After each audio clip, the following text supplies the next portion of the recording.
The Force binds all things across the galaxy, connecting every living being in an invisible web of energy and destiny.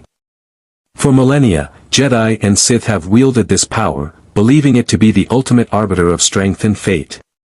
But what happens when something enters this galaxy that operates entirely outside the Force's influence, a warrior forged not by mystical energy, but by human ingenuity and unbreakable will? Between the glittering cityscape of Coruscant and the lawless expanse of the Outer Rim, something impossible materialized in the void. No hyperspace signature preceded it. No distress beacon announced its arrival. A jagged piece of wreckage, twisted metal and fused composite plating bearing markings in a language no protocol droid could translate, simply appeared, tumbling through the star-scattered darkness like a monument to some forgotten catastrophe. Inside the fractured hull section, frost crept across bulkheads never designed for the absolute zero of real space. Emergency lighting flickered weakly, casting crimson shadows across a chamber that held a single occupied cryo tube. Biomonitors pulsed with stubborn life, maintaining their vigil over the armored figure suspended within. The nameplate read a designation that meant nothing to this galaxy, Master Chief Petty Officer John 117. The cryochamber's failing systems triggered a cascade of emergency protocols. Pneumatic hisses echoed through the dead ship as the tube began its unsanctioned revival sequence. Inside, behind a gold-mirrored visor, consciousness stirred. Synapses fired. Augmented muscle tissue flooded with stimulants. A Spartan was waking up. Chief's HUD flickered to life, painting his vision with diagnostic data and damage assessments that made no sense. Slipspace drive, offline. Navigation, error. Cortana, no signal detected. That last one sent a spike of concern through his tactical assessment. The AI had been with him when the Forward Unto Dawn split in half. Now there was only silence where her voice should be. The cryo tube opened with a hiss of equalizing pressure. Chief moved immediately, years of training overriding the disorientation of revival. His boots maglocked to the deck plating as he assessed his surroundings. The chamber was barely 10 meters across, more coffin than ship. Emergency atmosphere held, but the hull breach indicators screamed warnings about structural integrity. Through a fractured viewport, he saw stars. Wrong stars. Constellations that bore no resemblance to any UNSC navigation charts. And there, moving with purposeful acceleration, a vessel approaching his position. Its design was utterly alien, a wedge-shaped hull bristling with turbolaser batteries, its white and red paint scheme marking it as something official, something military. Chief's motion tracker remained empty, but his instincts, honed through decades of combat, told him he had minutes at most. He moved through the wreckage with practiced efficiency, searching for weapons, supplies, anything useful. His MA-5D assault rifle was still mag-locked to his armor, but the ammunition counter read a grim truth, 240 rounds. After that, he'd be improvising. The ship's hull shuddered as a tractor beam locked on, and Chief felt the unmistakable sensation of being reeled in. He'd been captured before, by Covenant, by flood-controlled forces, even by ONI when they had questions. Each time, he'd adapted and overcome. This would be no different. Through the viewport, the Republic cruiser Resolute grew larger, its hangar bay yawning open to receive the mysterious wreckage. Chief could see smaller figures moving in formation inside the bay, soldiers in white armor that gleamed under harsh lighting. Behind them, taller figures in flowing robes stood in defensive positions, their postures suggesting readiness for combat. The wreckage settled onto the hangar deck with a metallic groan. Chief heard the magnetic locks engage, heard the pressurization sequence complete, heard the outer hull being breached by cutting tools. They were coming in. He moved to the chamber's only entrance, pressed himself against the bulkhead, and waited with the patience of a predator. The door exploded inward under a focused plasma torch, and the first soldier entered with military precision. Chief's tactical assessment was instantaneous. Humanoid, standard combat armor with visible weak points at joints, carrying an energy weapon of unfamiliar design. Behind the first came a second, then a third, clone troopers, though Chief had no context for that term yet. Unknown vessel secure, one trooper reported, his voice crisp and professional through an external speaker. Beginning sweep for survivors. Chief remained perfectly still, his armor's active camouflage engaged. The Mjolnir's prototype stealth system wasn't perfect, but in the shadows of the wrecked chamber, it was enough. The troopers moved past him, their formation textbook but predictable. He could have neutralized all three in under 5 seconds. Instead, he waited and watched. Nothing here, another trooper reported. Just wreckage and... General, you need to see this.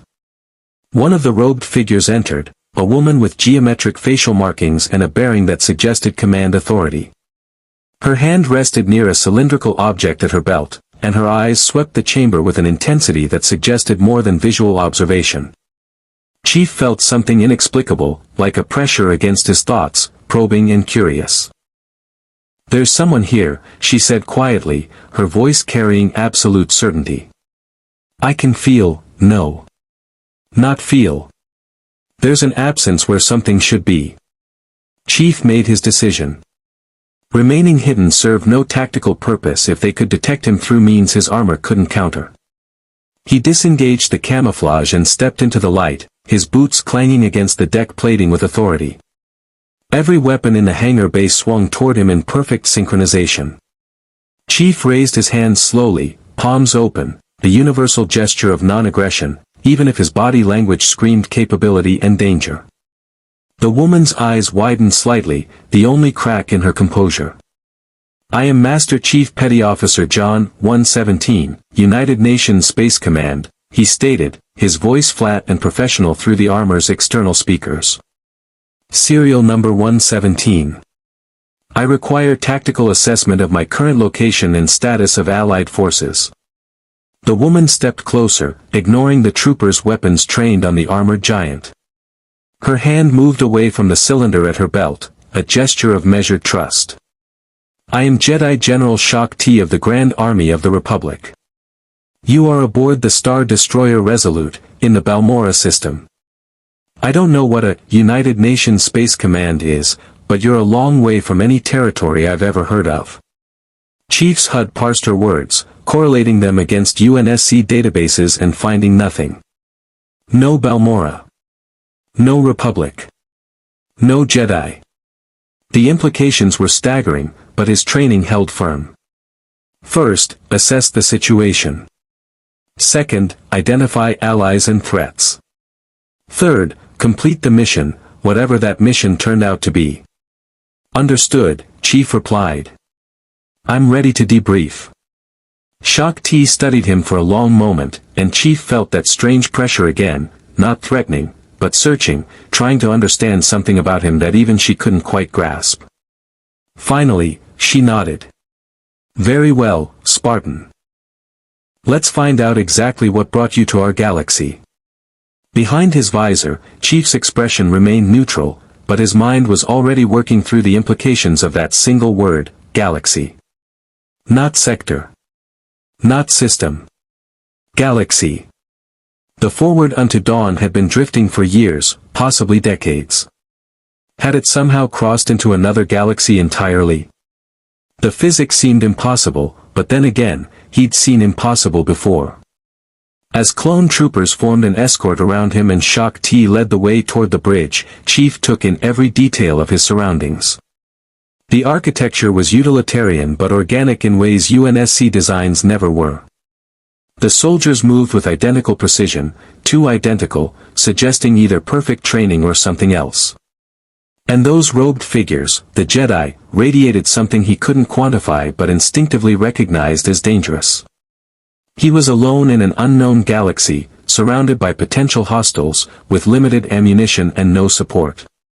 For Master Chief, it was just another Tuesday. But as the hangar bay doors sealed behind him and he caught his reflection in a polished bulkhead, a solitary green-armored figure among white and crimson, he allowed himself one thought: "Cortana, I could really use your help right now." The Force might bind all things in this galaxy, but it had never encountered anything like a Spartan. If you want to see more characters enter the Star Wars galaxy, hit that subscribe button and drop the name of a character you'd want to see in the comments below. May the Force be with you. The bridge of the Resolute hummed with controlled urgency as Master Chief was escorted through corridors that felt simultaneously advanced and archaic. The technology here operated on principles his armor's sensors struggled to categorize, energy signatures that didn't match plasma, kinetic, or even Forerunner technology. Clone troopers maintained professional distance, their DC-15 blasters never quite pointing at him but never quite pointing away either. Chief respected the discipline. Shaak Ti walked beside him, her measured pace suggesting she was giving him time to observe and assess. Smart. It meant she was doing the same. Your armor, she said, breaking the silence. It's unlike anything in our databases. The material composition alone defies our initial scans. And that symbol, she gestured to the UNSC insignia on his chest plate, I've never seen its like across 1,000 worlds. Mjolnir Mark 6 powered assault armor, Chief replied, offering information that cost him nothing. Standard issue for Spartan 2 personnel. The UNSC operates across multiple star systems in defense of human colonies. Human, Shaak Ti repeated, and Chief caught the slight emphasis. At least we share that. But these Spartans, of yours, are they all built like you? Your size alone suggests significant biological augmentation. Chief said nothing. ONI protocols regarding Spartan classification were clear, and he had no way of knowing if this republic was friend or foe. His silence spoke volumes, and the Jedi seemed to understand. She didn't press. The bridge doors opened with a pneumatic hiss, revealing a command center that made Chief reassess the Republic's technological capabilities. Holographic displays projected tactical data in 3 dimensions, star maps, fleet positions, and what appeared to be ongoing military engagements across dozens of systems. Officers worked with efficient coordination, and at the center of it all stood a man whose presence commanded the room without effort. General T, the man said, his voice carrying the weight of command authority. Chief recognized instantly. I see our mysterious visitor is conscious. I am Jedi Master Obi-Wan Kenobi, currently commanding this vessel. Welcome aboard the Resolute, though I confess the circumstances are highly irregular. Master Chief sized up Kenobi in seconds, mid-30s, combat-hardened despite the diplomatic bearing, hand resting near that cylindrical weapon with the casual confidence of someone who'd used it thousands of times. The man's eyes were sharp, measuring Chief with the same tactical assessment Chief was giving him. Master Chief Petty Officer John 117, Chief stated. UNSC. I need to understand my current situation and locate any UNSC personnel or equipment in this sector. A military man, Kenobi observed, stroking his beard thoughtfully. Direct and to the point. I appreciate that. Unfortunately, I have no record of any UNSC operating within Republic space or anywhere in the known galaxy. Which brings us to the rather pressing question, where exactly did you come from? Chief's HUD displayed the bridge layout, tracking every officer, every exit, every potential weapon.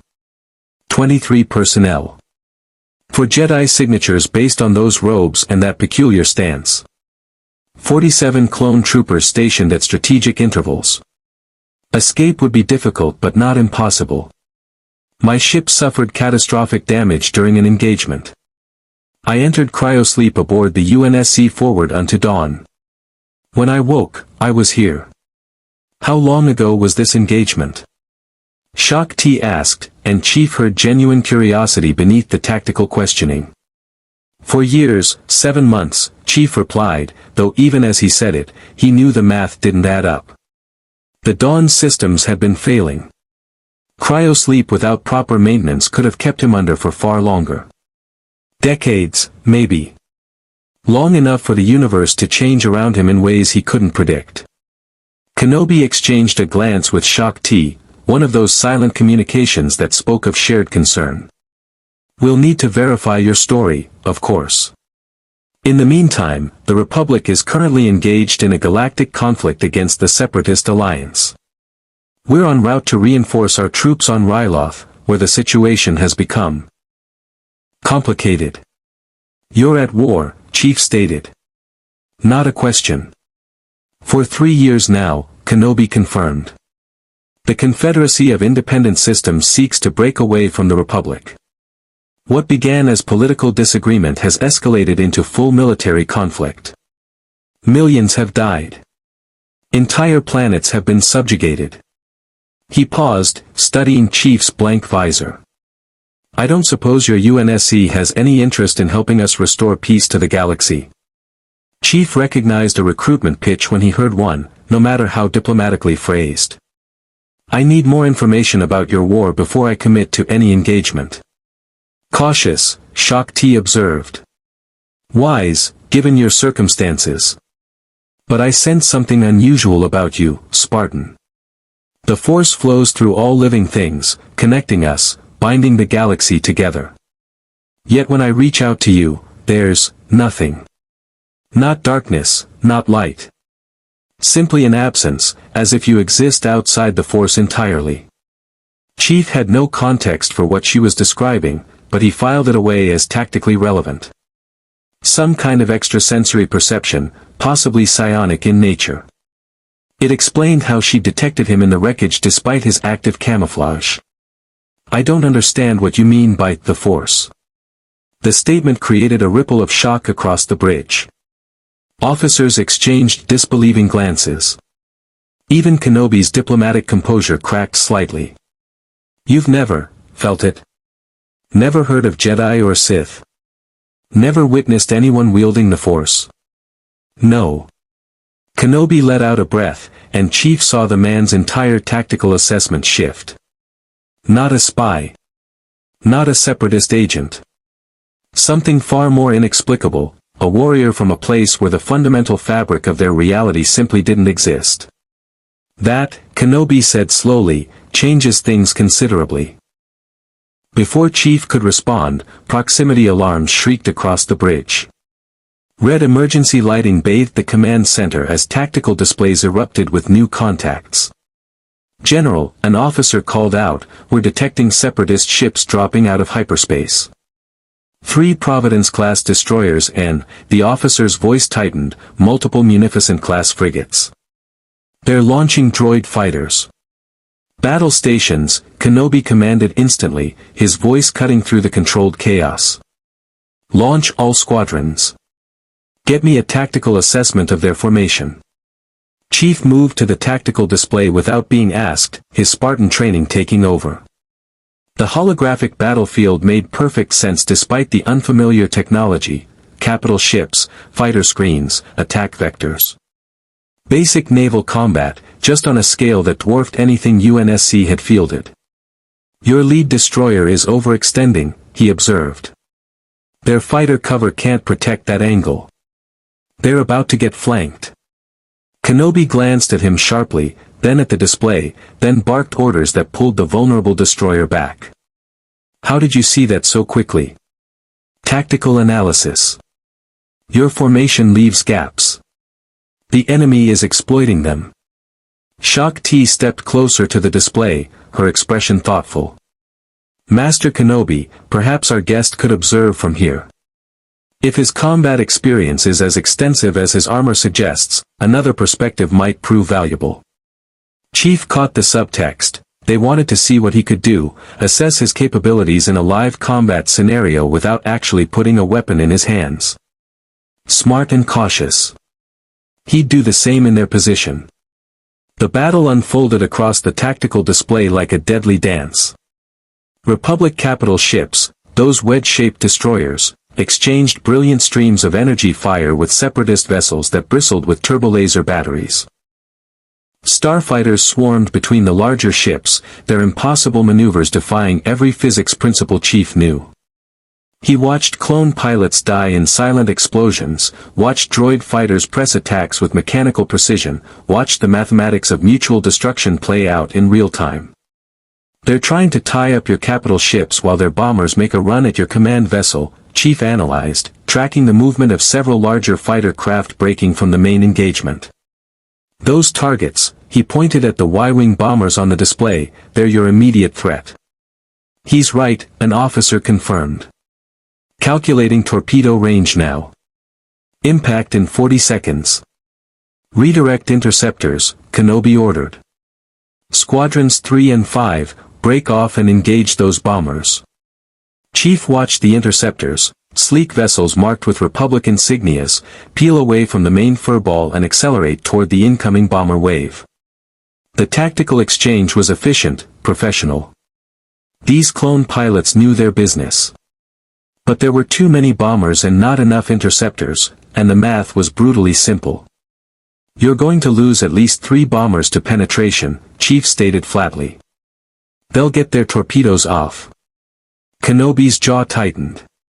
"I know. We'll have to trust our shields to hold."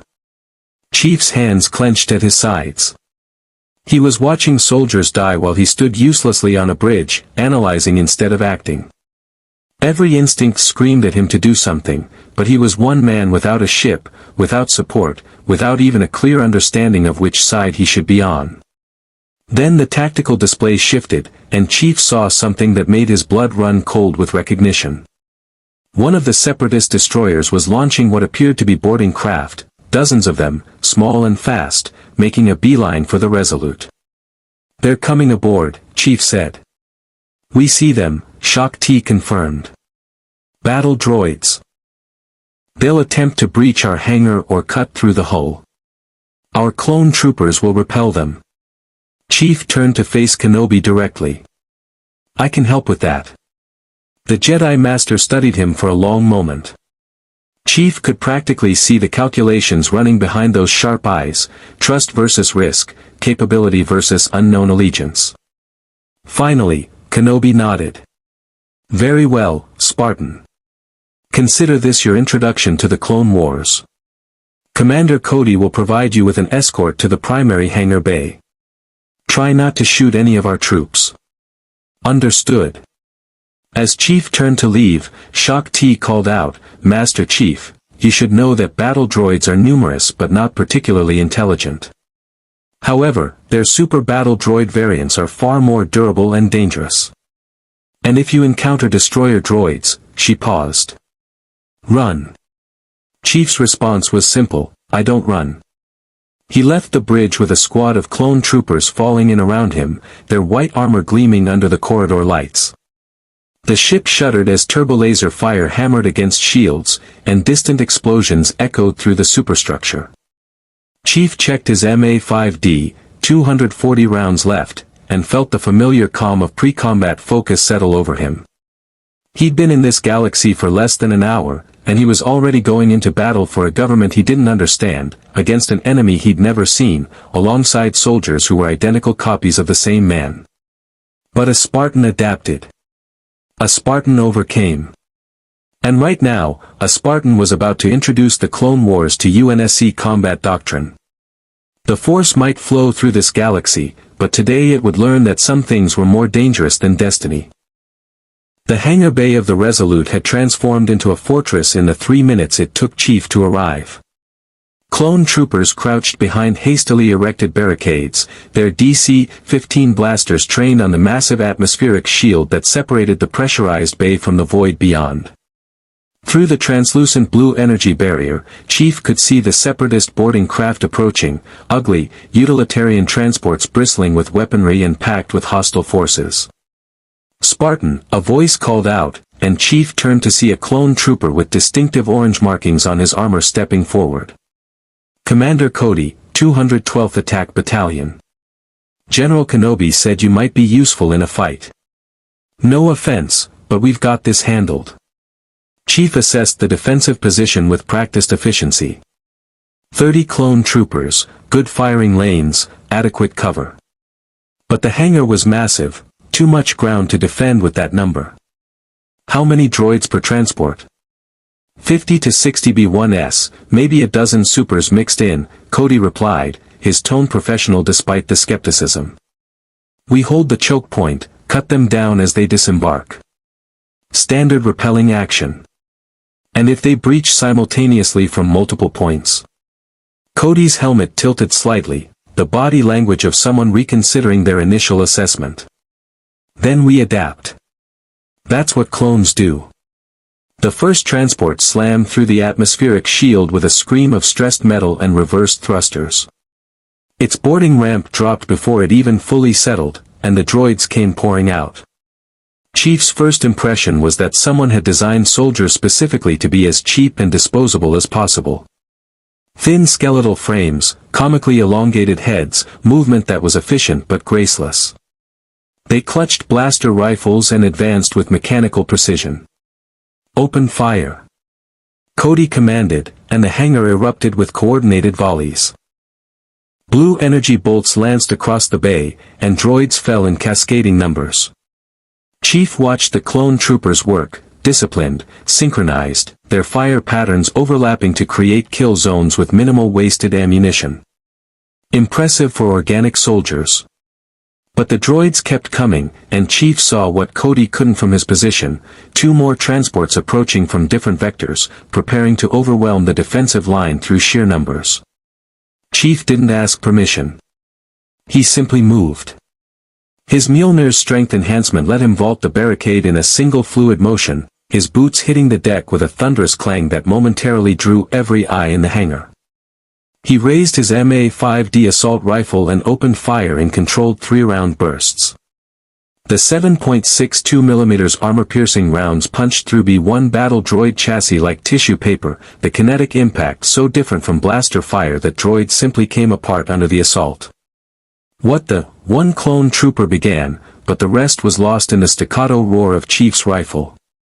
Where clone troopers fired and maneuvered with practiced efficiency, Chief operated on a different level entirely. Spartan time kicked in, that peculiar augmentation-enhanced perception that made the world slow to a crawl while his body moved at full combat speed. He tracked 15 targets simultaneously, his HUD painting threat markers across his vision. Droid. Droid. Super battle droid, heavier armor, more dangerous. Droid. Droid. Incoming grenade, thermal detonator based on the energy signature. Chief caught the thrown detonator mid-flight and hurled it back in one continuous motion. The explosion vaporized 6 droids and sent shrapnel tearing through a dozen more. He was already moving, his augmented reflexes letting him weave between incoming blaster fire that left scorching near misses across his shields. The energy barrier shimmered with each hit, dissipating the plasma-based weapons with reasonable efficiency. A super battle droid lumbered into his path, its wrist-mounted blasters tracking. Chief put 4 rounds through its optical sensor cluster, then slammed his armored fist through its chest cavity as he passed, ripping out crucial circuitry. The droid collapsed like a puppet with cut strings. Behind him, the clone troopers had stopped firing, watching with something approaching awe as the green-armored giant carved through their enemies with brutal efficiency. Cody's voice crackled across the command channel: "All units, advance and support. Don't let him get surrounded." The second transport crashed through the atmospheric shield, its ramp already descending. Chief switched tactics instantly, grabbing a fallen B-1's blaster rifle and testing its weight. Lighter than his MA-5D, cruder design, but the energy cell read nearly full. He opened fire with both weapons, the ballistic rifle in his right hand and the captured blaster in his left, creating a devastating crossfire that turned the transport's exit ramp into a killing field. Droids fell in heaps, their thin frames no match for the combined assault. But Chief's tactical awareness screamed warning, and he dove aside as a spear-shaped droid rolled into the hangar at frightening speed. It unfolded mid-roll, transforming into a tripedal monstrosity with twin blaster cannons and a bronze-colored deflector shield that shimmered into existence around it. Destroyer droid. Shock TI's warning echoed in his memory. The droideka opened fire immediately, its twin cannons spewing energy bolts at a rate that made B-1 blasters look like toys. Clone troopers scattered, several taking hits that punched through their armor with lethal efficiency. Chief rolled behind a cargo container as energy fire chewed through the metal, superheating it to glowing slag.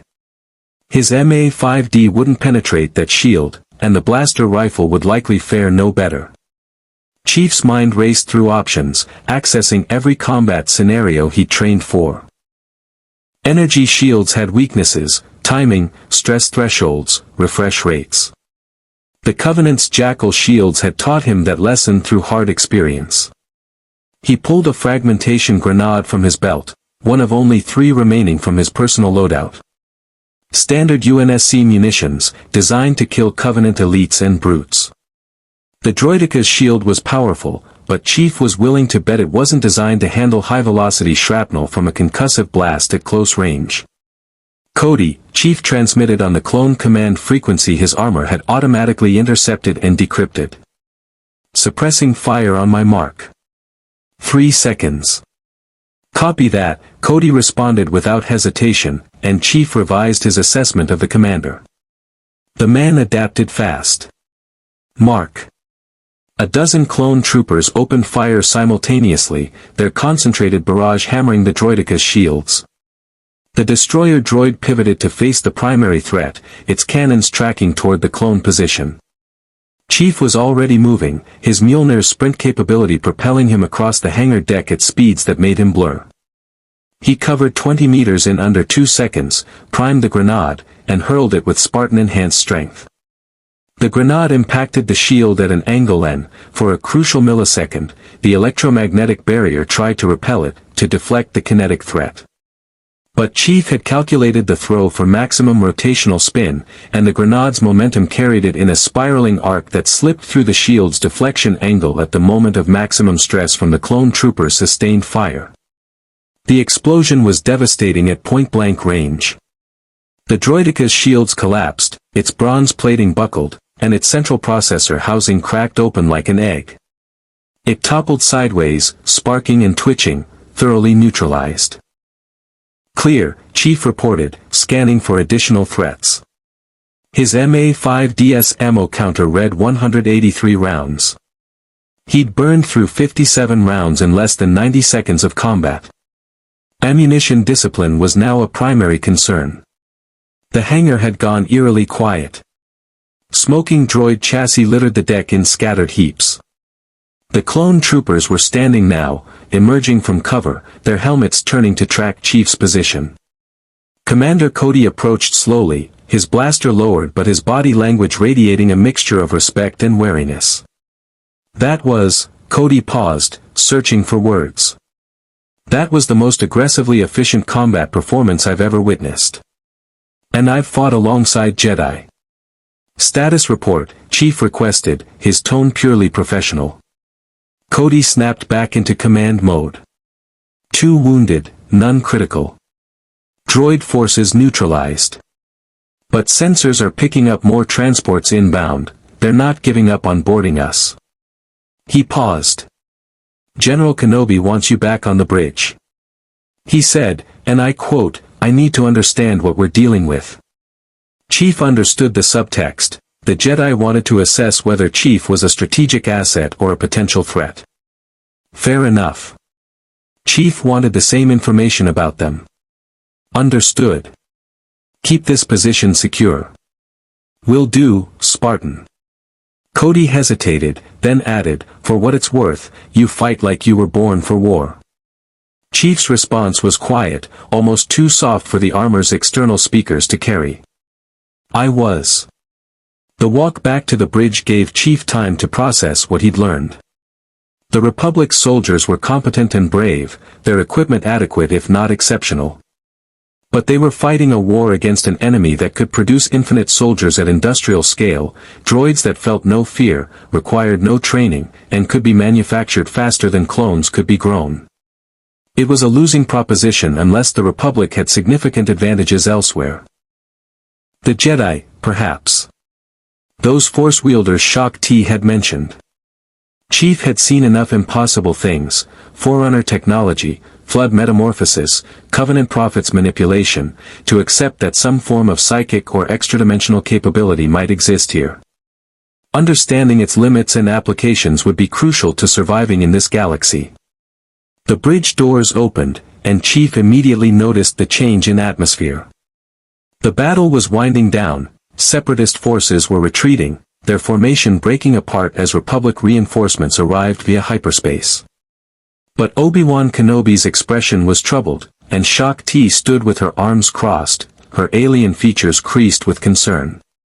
Master Chief, Kenobi greeted him. Commander Cody's report was illuminating.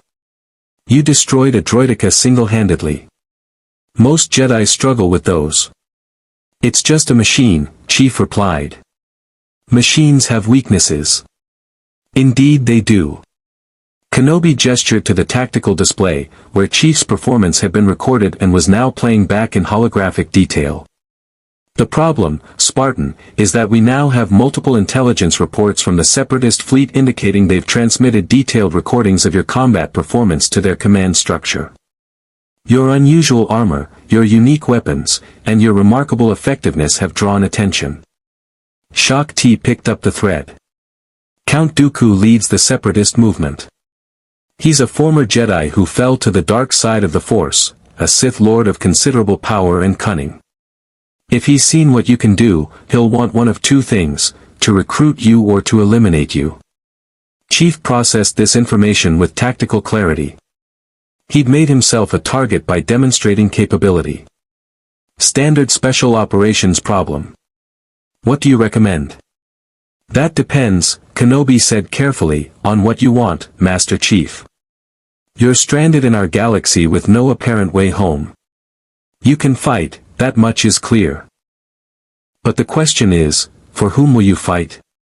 The Jedi Master's eyes held no judgment, only honest inquiry. Chief recognized a crossroads when he saw one.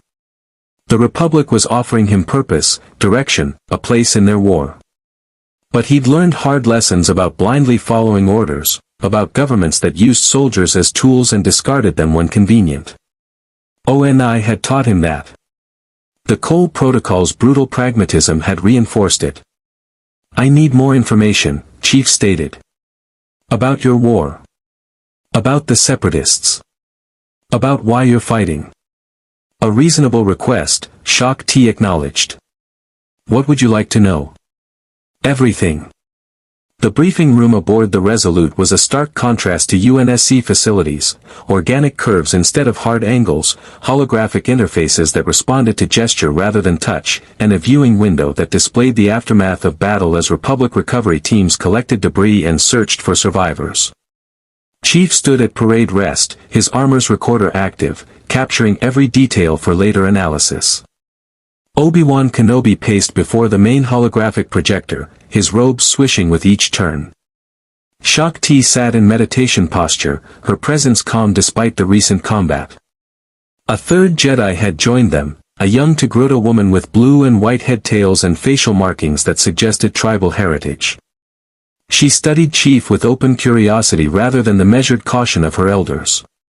This is Ahsoka Tano, my Padawan learner, a voice called from the doorway, and Chief turned to see another Jedi enter, younger than Kenobi, with a scar across his right eye and a bearing that radiated barely controlled intensity. I'm Anakin Skywalker, General of the 501st Legion. Heard you made quite an impression in the hangar. Chief catalogued another potential threat, mid-20s, combat experienced based on scarring and movement patterns, mechanical right hand attempting to pass as organic. Force wielder designation based on the lightsaber at his belt and the same peculiar presence Shaak Ti carried. The droid forces were neutralized, Chief stated simply. Anakin's grin was sharp. Cody said you took down a droideka like it was target practice. That's not neutralizing, that's making a statement. He dropped into a chair with casual confidence. So, Kenobi, are we finally going to explain to our armored friend why this whole galaxy is tearing itself apart? Kenobi's expression suggested this wasn't the professional briefing tone he'd hoped for, but he adapted. Very well. Master Chief, what I'm about to tell you represents 3 years of accumulated tragedy, political manipulation, and moral compromise. The galaxy you've entered is not at its finest hour. The holographic projector flared to life, displaying a three-dimensional map of the galaxy that made Chief's tactical brain ache with scale. Thousands of systems, millions of planets, all connected by lines that presumably represented trade routes or military significance. Red zones marked separatist territory, blue indicated Republic control, and vast swaths of gray suggested contested or neutral space. 3 years ago, Kenobi began, a charismatic former Jedi named Count Dooku united thousands of star systems under the banner of the Confederacy of Independent Systems. Their grievance was legitimate. The Galactic Republic had become corrupt, bureaucratic, and unresponsive to the needs of the Outer Rim worlds. Many systems joined the Separatists seeking genuine reform. But Dooku had other plans, Shaak Ti continued, her voice carrying a note of deep sadness. He'd fallen to the dark side of the Force, becoming apprenticed to a Sith Lord who remains hidden. The Separatists became a tool for destabilization, for chaos. They built massive droid armies and launched attacks across the galaxy. Chief watched the holographic display shift, showing battle after battle, orbital bombardments, ground invasions, civilian casualties represented by clinical statistics that didn't capture the human cost. It reminded him too much of the Human Covenant War's early days, before humanity learned how brutal survival truly demanded. The Republic had no standing army, Anakin interjected. We were peacekeepers, not soldiers. Then, conveniently, a clone army appeared, ordered in secret years ago, supposedly to defend the Republic. 3 million clone troopers, all grown from the genetic template of a Mandalorian bounty hunter, all trained from birth to be the perfect soldiers. Something in Anakin's tone suggested skepticism, and Chief filed that away as tactically relevant. You don't trust the army's origins, Chief observed. I trust the clones, Anakin said firmly. I've fought beside them, bled with them. They're good men. But the timing? An army appears exactly when we need it, created by a Jedi who's been dead for a decade, paid for with credits no one can trace. That's not luck. That's planning. Conspiracy theories don't win wars, Anakin, Kenobi chided, though his tone suggested he shared some of the same concerns.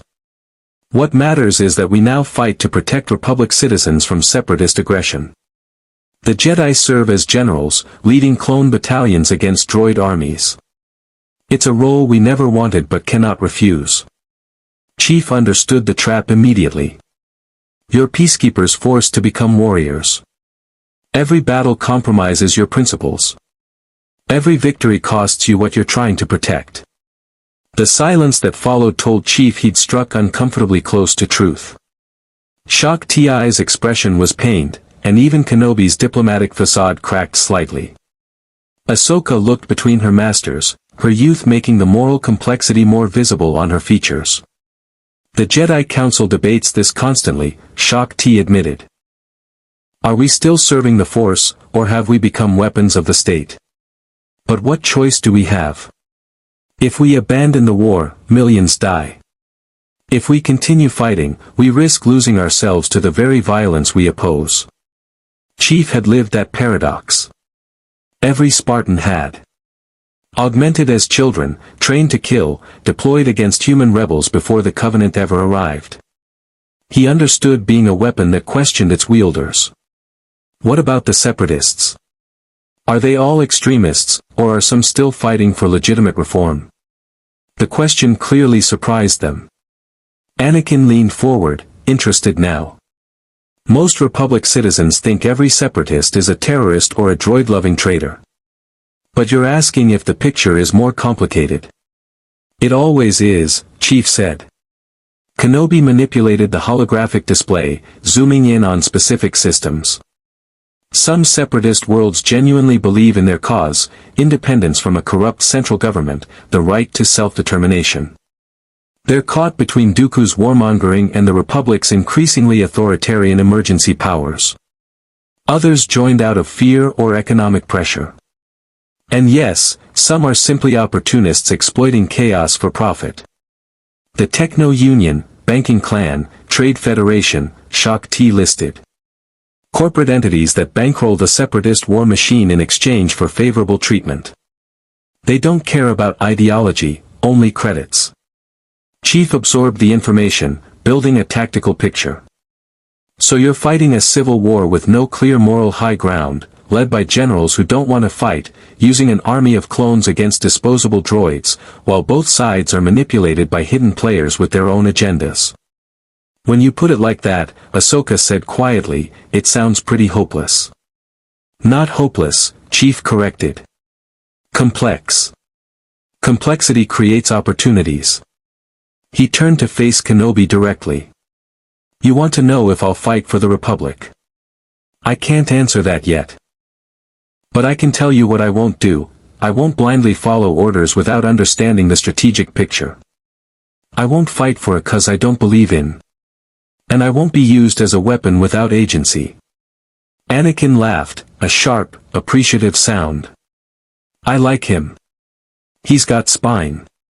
The question remains, Kenobi said, what will you do, Master Chief? You're stranded here with no support, no resupply, no way home. We can offer you sanctuary, resources, and purpose. But Shaak Ti is right, Count Dooku will have seen those battle recordings. The Sith don't tolerate wild cards. They'll come for you eventually, whether you fight for us or not. Chief considered this. In the UNSC, his path had been clear, protect humanity from extinction. Here, the lines were blurred, the enemies less defined, the mission parameters uncertain. But he'd survived this long by adapting, by making tactical decisions based on incomplete information and adjusting as new data emerged. I need to see your war firsthand, Chief stated. Not from a bridge or a briefing room. I need to see how your soldiers fight, how your enemies operate, what civilians are caught in the crossfire. Give me that, and I'll make my decision. Ryloth, Anakin said immediately, looking at Kenobi. We're about to launch the liberation campaign. He wants to see the war. Let him see what happens when the Separatists occupy a planet for months. Kenobi stroked his beard thoughtfully. It would be dangerous. Ryloth's population has suffered tremendously under Separatist control. The tactical situation is precarious, and will be deploying with limited resources. But, he met Chief's visor with steady eyes. If you want to understand what we're fighting for, Ryloth will show you. The good, the bad, and the morally gray. When do we deploy? Chief asked. 12 hours, Anakin replied. We're waiting for additional fleet elements to arrive. You'll embed with my battalion, the 501st. We're hitting the capital city while Kenobi's forces secure the orbital approach. It's going to be a hard fight. Understood. Chief paused, then asked the question that had been gnawing at him since the hangar battle. The clone troopers, Commander Cody mentioned they're all grown from one template. How does that work? Shaak Ti's expression darkened. The clones are created on Kamino, a planet beyond the Outer Rim. They're flash-trained with combat knowledge, socially conditioned for loyalty and obedience, and artificially aged to reach maturity in half the time of a natural human.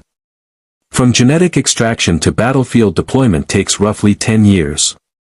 10 years. Chief had been 6 when ONI took him.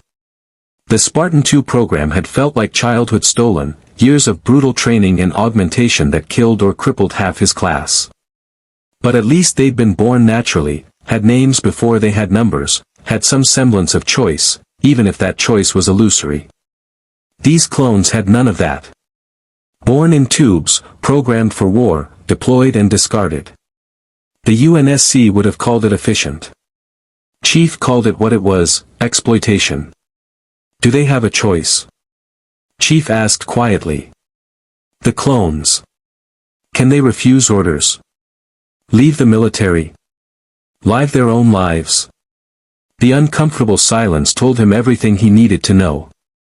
They're property of the Republic, Ahsoka finally said, her voice barely above a whisper. Legally. Master Shaak Ti has been fighting the Senate to grant them citizenship rights, but we're losing, Shaak Ti finished. The Senate sees them as military assets, not people. And the war makes that perspective convenient. Chief's fists clenched inside his gauntlets. Dr. Halsey had done terrible things to create the Spartans, but even she had never pretended they weren't human. The clones were soldiers without even the pretense of personhood, 3 million men fighting and dying for a government that wouldn't acknowledge their basic rights. You see the problem now, Kenobi said softly. This is the war we're fighting, Master Chief. Not the clean battle between Republic and Separatist that propaganda holos portray. It's messier, uglier, and far more morally complex. We're using an army of enslaved soldiers to fight for democracy. The irony is not lost on those of us who still have consciences. Chief made his decision. Not about the Republic or the Separatists, not yet.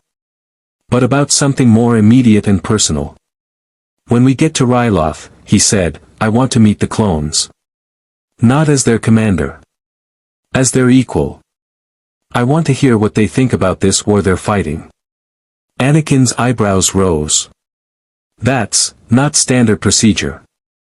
I don't care about standard procedure. A slow smile spread across Anakin's face. Yeah, I definitely like him. Kenobi, can we keep him? He's not a pet, Anakin, Kenobi said with exasperation, but there was warmth beneath the rebuke. He turned to Chief. Very well, Spartan. You'll have your opportunity on Ryloth. But understand, once you're on the ground, you're committed to the mission. We can't extract you if you decide mid-battle that you don't approve of our methods. I've been in worse situations, Chief replied, and the matter-of-fact tone suggested this wasn't bravado but simply truth. As the briefing concluded and the Jedi departed to prepare for the coming operation, Chief stood alone in the viewing window, watching Republic ships maneuver in perfect formation. Somewhere in this galaxy, the Forward Unto Dawn was still drifting, or destroyed, or salvaged by forces he couldn't predict. Cortana was either gone forever or trapped somewhere he couldn't reach. Earth, humanity, the UNSC, all of it impossibly distant, perhaps even in another reality entirely. But here, now, there was a war that echoed his own in uncomfortable ways. Soldiers created for combat. Enemies that could be manufactured infinitely. Civilians caught between ideologies they didn't choose. And somewhere in the shadows, manipulators pulling strings for purposes no one fully understood. Chief had fought the Covenant for 27 years to save humanity from extinction. He'd made impossible choices, sacrificed good people, done things that haunted his dreams. But he'd always known who the enemy was and what victory looked like. This war offered no such clarity. But maybe, Chief thought as his reflection stared back from the armored glass, that's exactly why he needed to fight it. Not for the Republic. Not for the Separatists. But for the clones who had no voice, the civilians who had no choice, and the principle that soldiers, even manufactured ones, deserved to be treated as people. Ryloth would show him the truth of this war. And then Master Chief would decide what kind of soldier this galaxy needed him to be. The assault on Ryloth began with fire raining from the heavens. Chief stood in the cramped troop bay of a Republic gunship, surrounded by clone troopers whose armor bore the distinctive blue markings of the 501st Legion. Through the open side doors, he watched as turbolaser fire stitched across the atmosphere, Republic capital ships hammering Separatist ground positions in preparation for the landing. The planet below was a patchwork of rust-colored deserts and towering mesas, its cities built into canyon walls like ancient cliff dwellings. 2 minutes to LZ, the pilot called back, his voice crackling through the internal comm, air defenses are hot, expect heavy resistance. Anakin Skywalker stood near the door, one hand gripping the overhead support rail, the other resting casually on his lightsaber. The wind whipped his robes as he surveyed the battlefield with the ease of someone who'd done this hundreds of times. Beside him, Ahsoka checked her twin lightsabers with nervous energy that suggested far less experience. Chief had been assigned to a squad designated as Torrent Company, 12 clone troopers led by a captain named Rex. The captain wore customized armor with hand-painted blue details and a distinctive rangefinder on his helmet. Unlike Commander Cody's professional caution, Rex radiated a different energy, confidence born from surviving impossible odds repeatedly. "All right, listen up," Rex called out, his voice cutting through the gunship's roar. "We're hitting the Eastern Plaza, heavily fortified Separatist position with AAT tanks and droid emplacements. General Skywalker draws their attention, we flank and disable their heavy weapons. Standard/and burn." The clones responded with practiced efficiency, checking weapons and equipment. Chief noted their body language, subtle differences in how each man carried himself, small personalization details on their armor. These weren't mindless drones.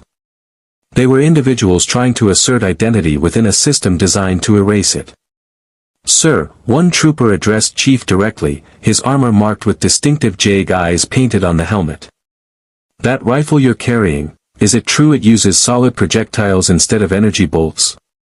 Chief recognized a soldier's genuine curiosity about weapons. "Affirmative. 7.62 mm armor-piercing rounds.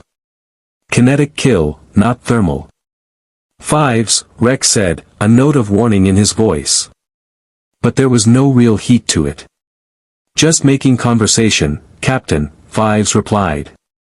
"We don't get many outsiders embedded with us. And definitely none who fight like the Spartan here." Another trooper, this one with a Republic symbol tattooed on his temple visible through his helmet's transparency, leaned forward. "Is it true you destroyed a droideka by yourself? Without a lightsaber?" "Echo, enough," Rex said, though Chief detected curiosity in the captain's tone too. "It's fine," Chief replied. "Yes." Beside him, Ahsoka checked her twin lightsabers with nervous energy that suggested far less experience. Chief had been assigned to a squad designated as Torrent Company, 12 clone troopers led by a captain named Rex.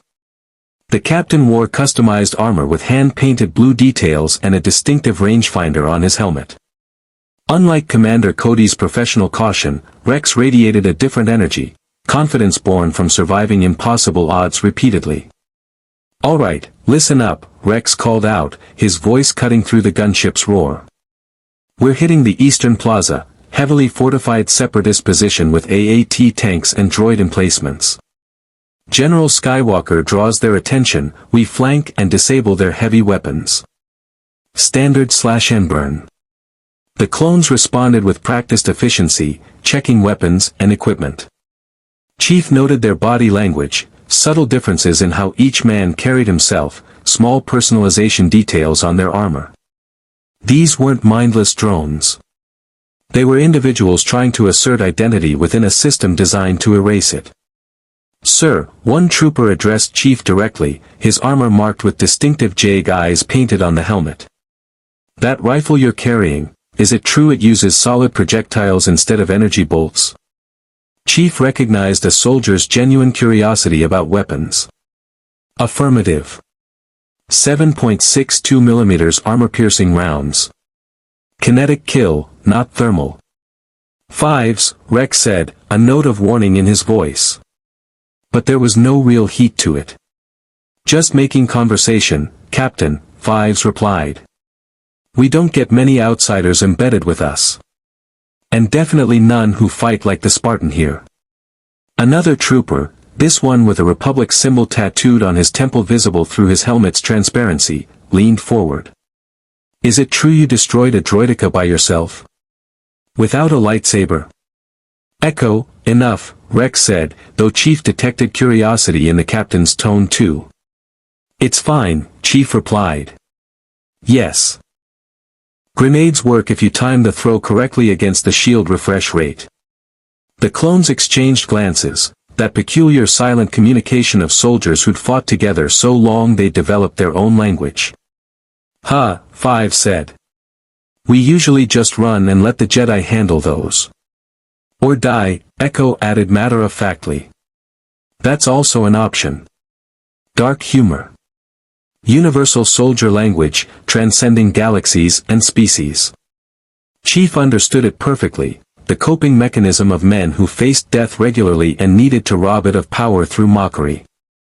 30 seconds, the pilot announced, and the gunship's tone changed as it dropped into combat descent. Anakin ignited his lightsaber, a brilliant blue blade that hummed with contained energy. "Remember, we're here to liberate, not conquer. Ryloth's people have suffered enough under separatist occupation. Watch your fire, protect civilians, and stay alive." The gunship shuddered as anti-aircraft fire burst nearby.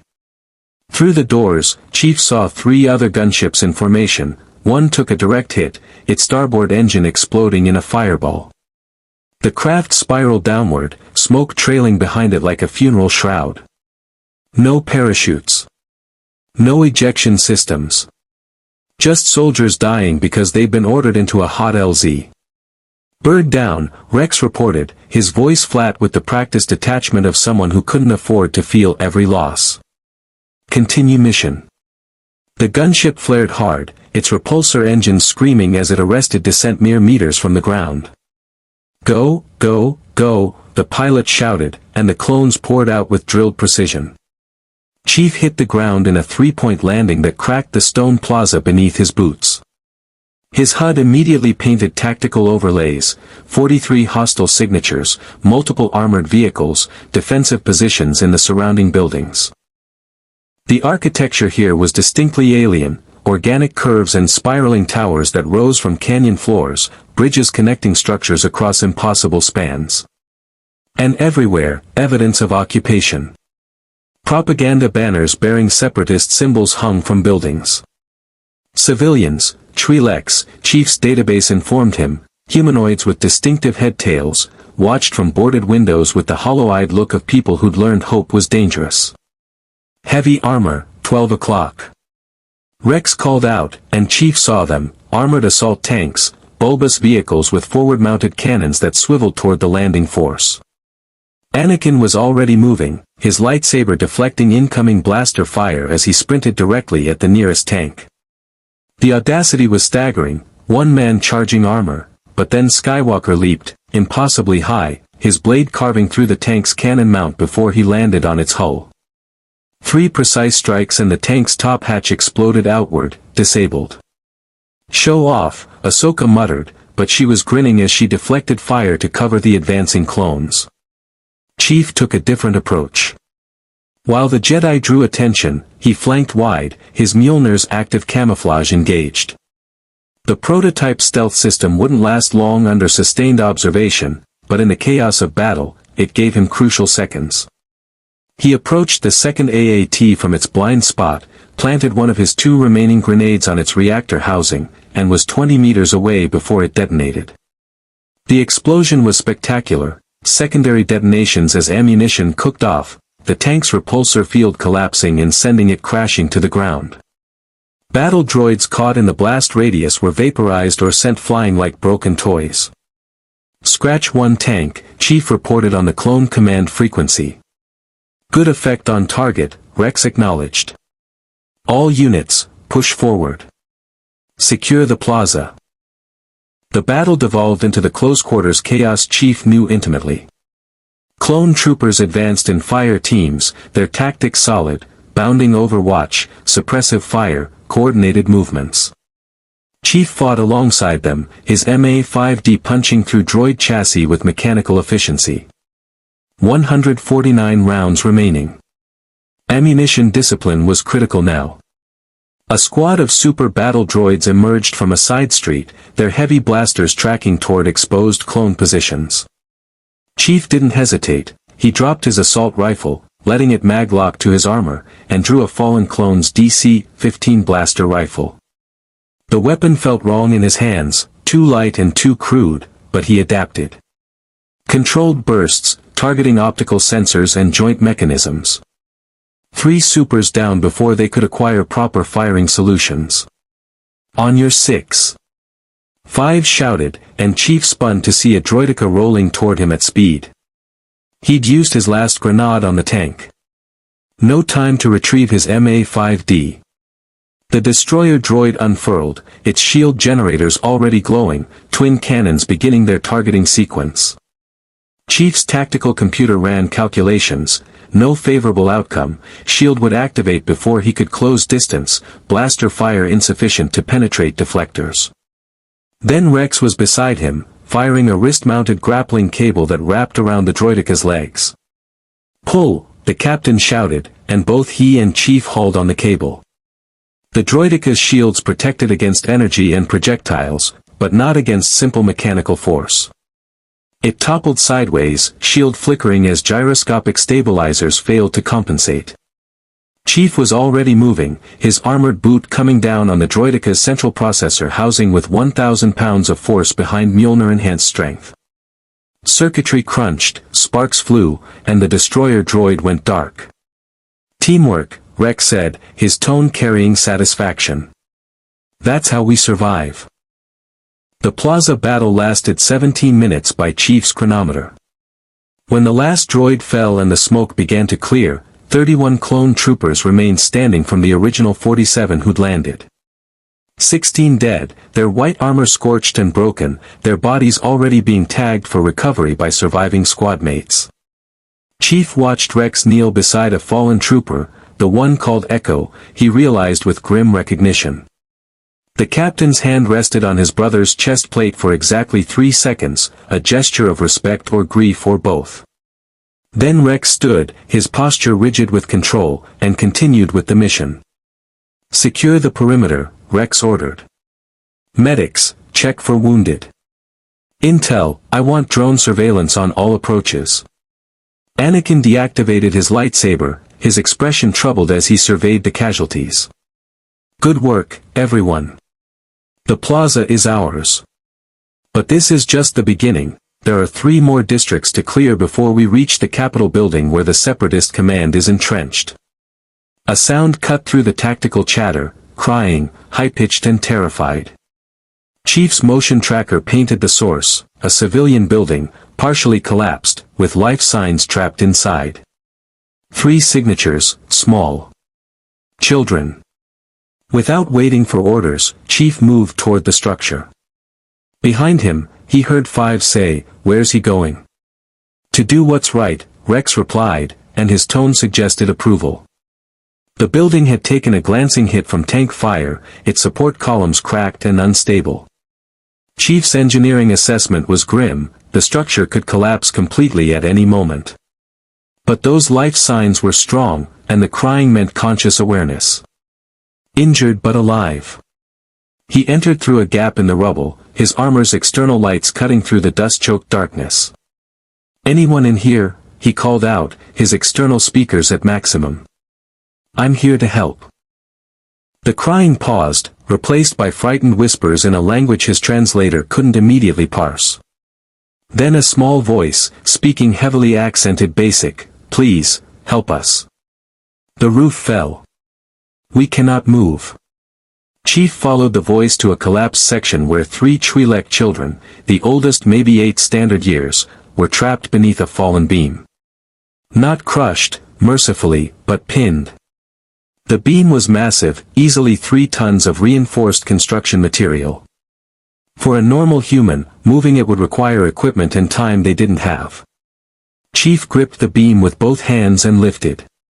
His Mjolnir's strength enhancement whined with strain, hydraulics working at maximum capacity.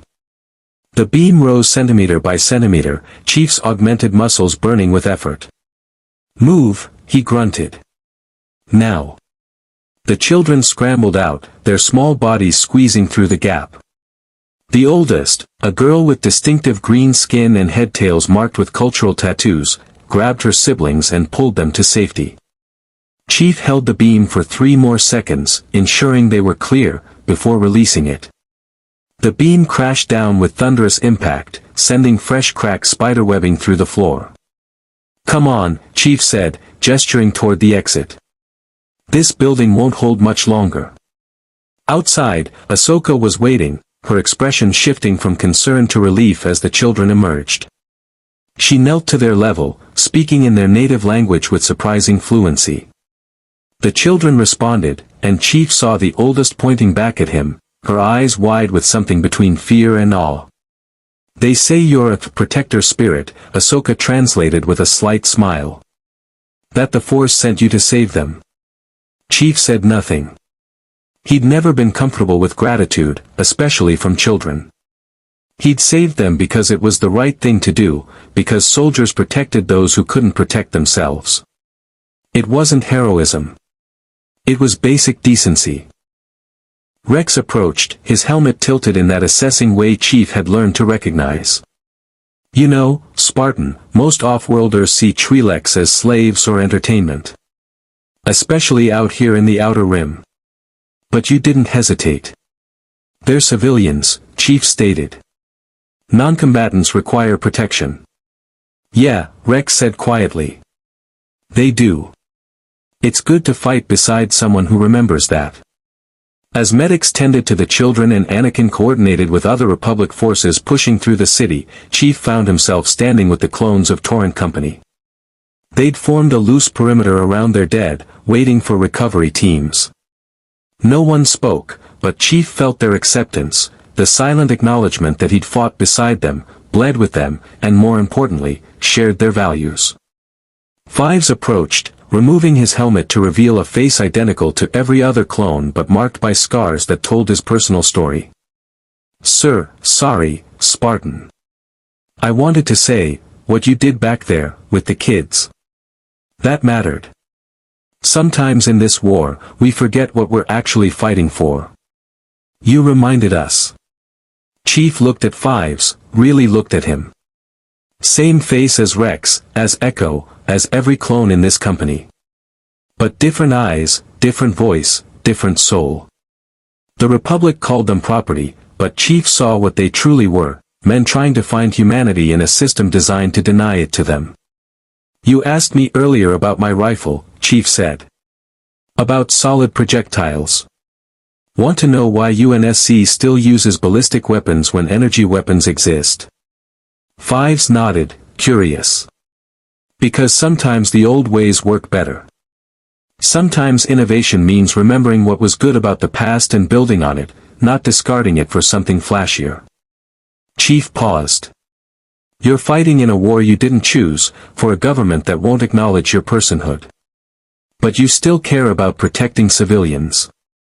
You still mourn your dead. You still find ways to be individuals inside a system that wants you to be identical. That's not programming. That's humanity." Fives was silent for a moment, then he smiled, genuine and warm. "You're all right, Spartan. Even if you are a terrible shot with a blaster rifle. I hit what I was aiming for. Barely." The moment of levity passed as Rex called the company to attention. "Move out. We've got 2 more districts to clear before sundown, and I want this city liberated before the Separatists can regroup."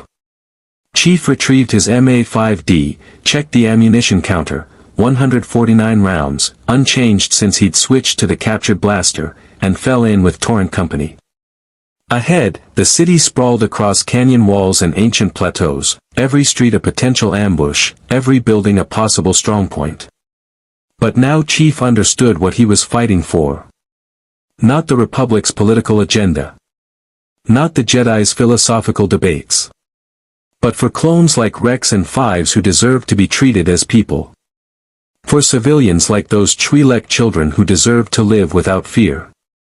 For the principle that even in a manufactured war, basic decency still mattered. Ryloth would be a hard fight. But Master Chief had fought hard fights before. And he'd just found his reason to fight this one. The 2nd District fell to Republic forces by nightfall, but the cost was written in blood and scorched armor. Torrent Company had lost another 8 troopers, their names added to a casualty list that Rex recited with mechanical precision during the after-action briefing. Chief listened to each name, committing them to memory the way he'd done with every Spartan who'd fallen under his command. It was a debt that could never be repaid, only remembered. The temporary command post had been established in what had once been a Twi'lek cultural center, high vaulted ceilings decorated with fading murals depicting their history, now marred by blaster scoring and structural damage. Clone troopers moved through the space with efficient purpose, establishing communications, treating wounded, fortifying positions against counterattack. The building hummed with controlled chaos that Chief recognized as the rhythm of professional soldiers adapting to circumstance. Anakin stood over a holographic tactical display, his brow furrowed as he studied Separatist positions. Ahsoka sat nearby, carefully cleaning her lightsabers with a cloth, her earlier enthusiasm dimmed by the day's brutal reality. Captain Rex coordinated with other clone commanders via hologram, his voice never wavering despite the losses his company had sustained. Chief conducted his own assessment in silence. His MA-5D was down to 93 rounds, he'd burned through ammunition faster than anticipated in the close-quarters urban fighting. The clone blaster rifle he'd appropriated was depleted, its energy cell exhausted. His shields had taken multiple hits but held, though the recharge time seemed slightly slower than standard, possibly an effect of the different energy signature of blaster weapons compared to Covenant plasma. More concerning was his isolation. In UNSC operations, he'd have supply drops, orbital support, extraction options. Here, he was operating on borrowed equipment in an unfamiliar combat theater with no resupply infrastructure. If this campaign extended beyond a few more days, he'd be down to his sidearm and whatever he could scavenge from the battlefield. Spartan, Anakin called out, breaking Chief's tactical reverie. Come take a look at this. Chief approached the display, which showed a three-dimensional map of the capital district. The Separatist command center occupied a fortified palace complex built into the canyon wall itself, multiple levels, overlapping firing positions, and sensor readings that suggested significant droid forces and heavy armor. That's where Wat Tambor is holed up, Anakin explained, gesturing to the palace. He's the Separatist leader responsible for the occupation. Techno-Union foreman, which means he sees Ryloth's population as resources to be exploited. He's been stripping the planet of valuables and enslaving civilians to work in processing facilities. Chief studied the fortifications with a critical eye. Direct assault would be costly. Those approaches are kill boxes, overlapping fields of fire, limited cover, high ground advantage for defenders. Exactly, Anakin agreed, and his grin had a sharp edge. Which is why we're not doing a direct assault. There's an old smuggling tunnel system that runs beneath the capital district, used by resistance fighters before the Separatists locked down the city. If we can infiltrate through the tunnels, we can hit Tambor's command center from inside while our main force draws their attention at the front gates. A decapitation strike, Chief observed. High risk. If the tunnel team gets pinned down, they'll have no support and no extraction. That's why I'm leading it personally, Anakin said. Me, Ahsoka, Rex, and a strike team of our best clones. We infiltrate, eliminate Tambor, and signal the main force to push through. Clean and surgical. Chief saw the tactical problems immediately. What about Tambor's security? He'll have personal guards, probably elite units.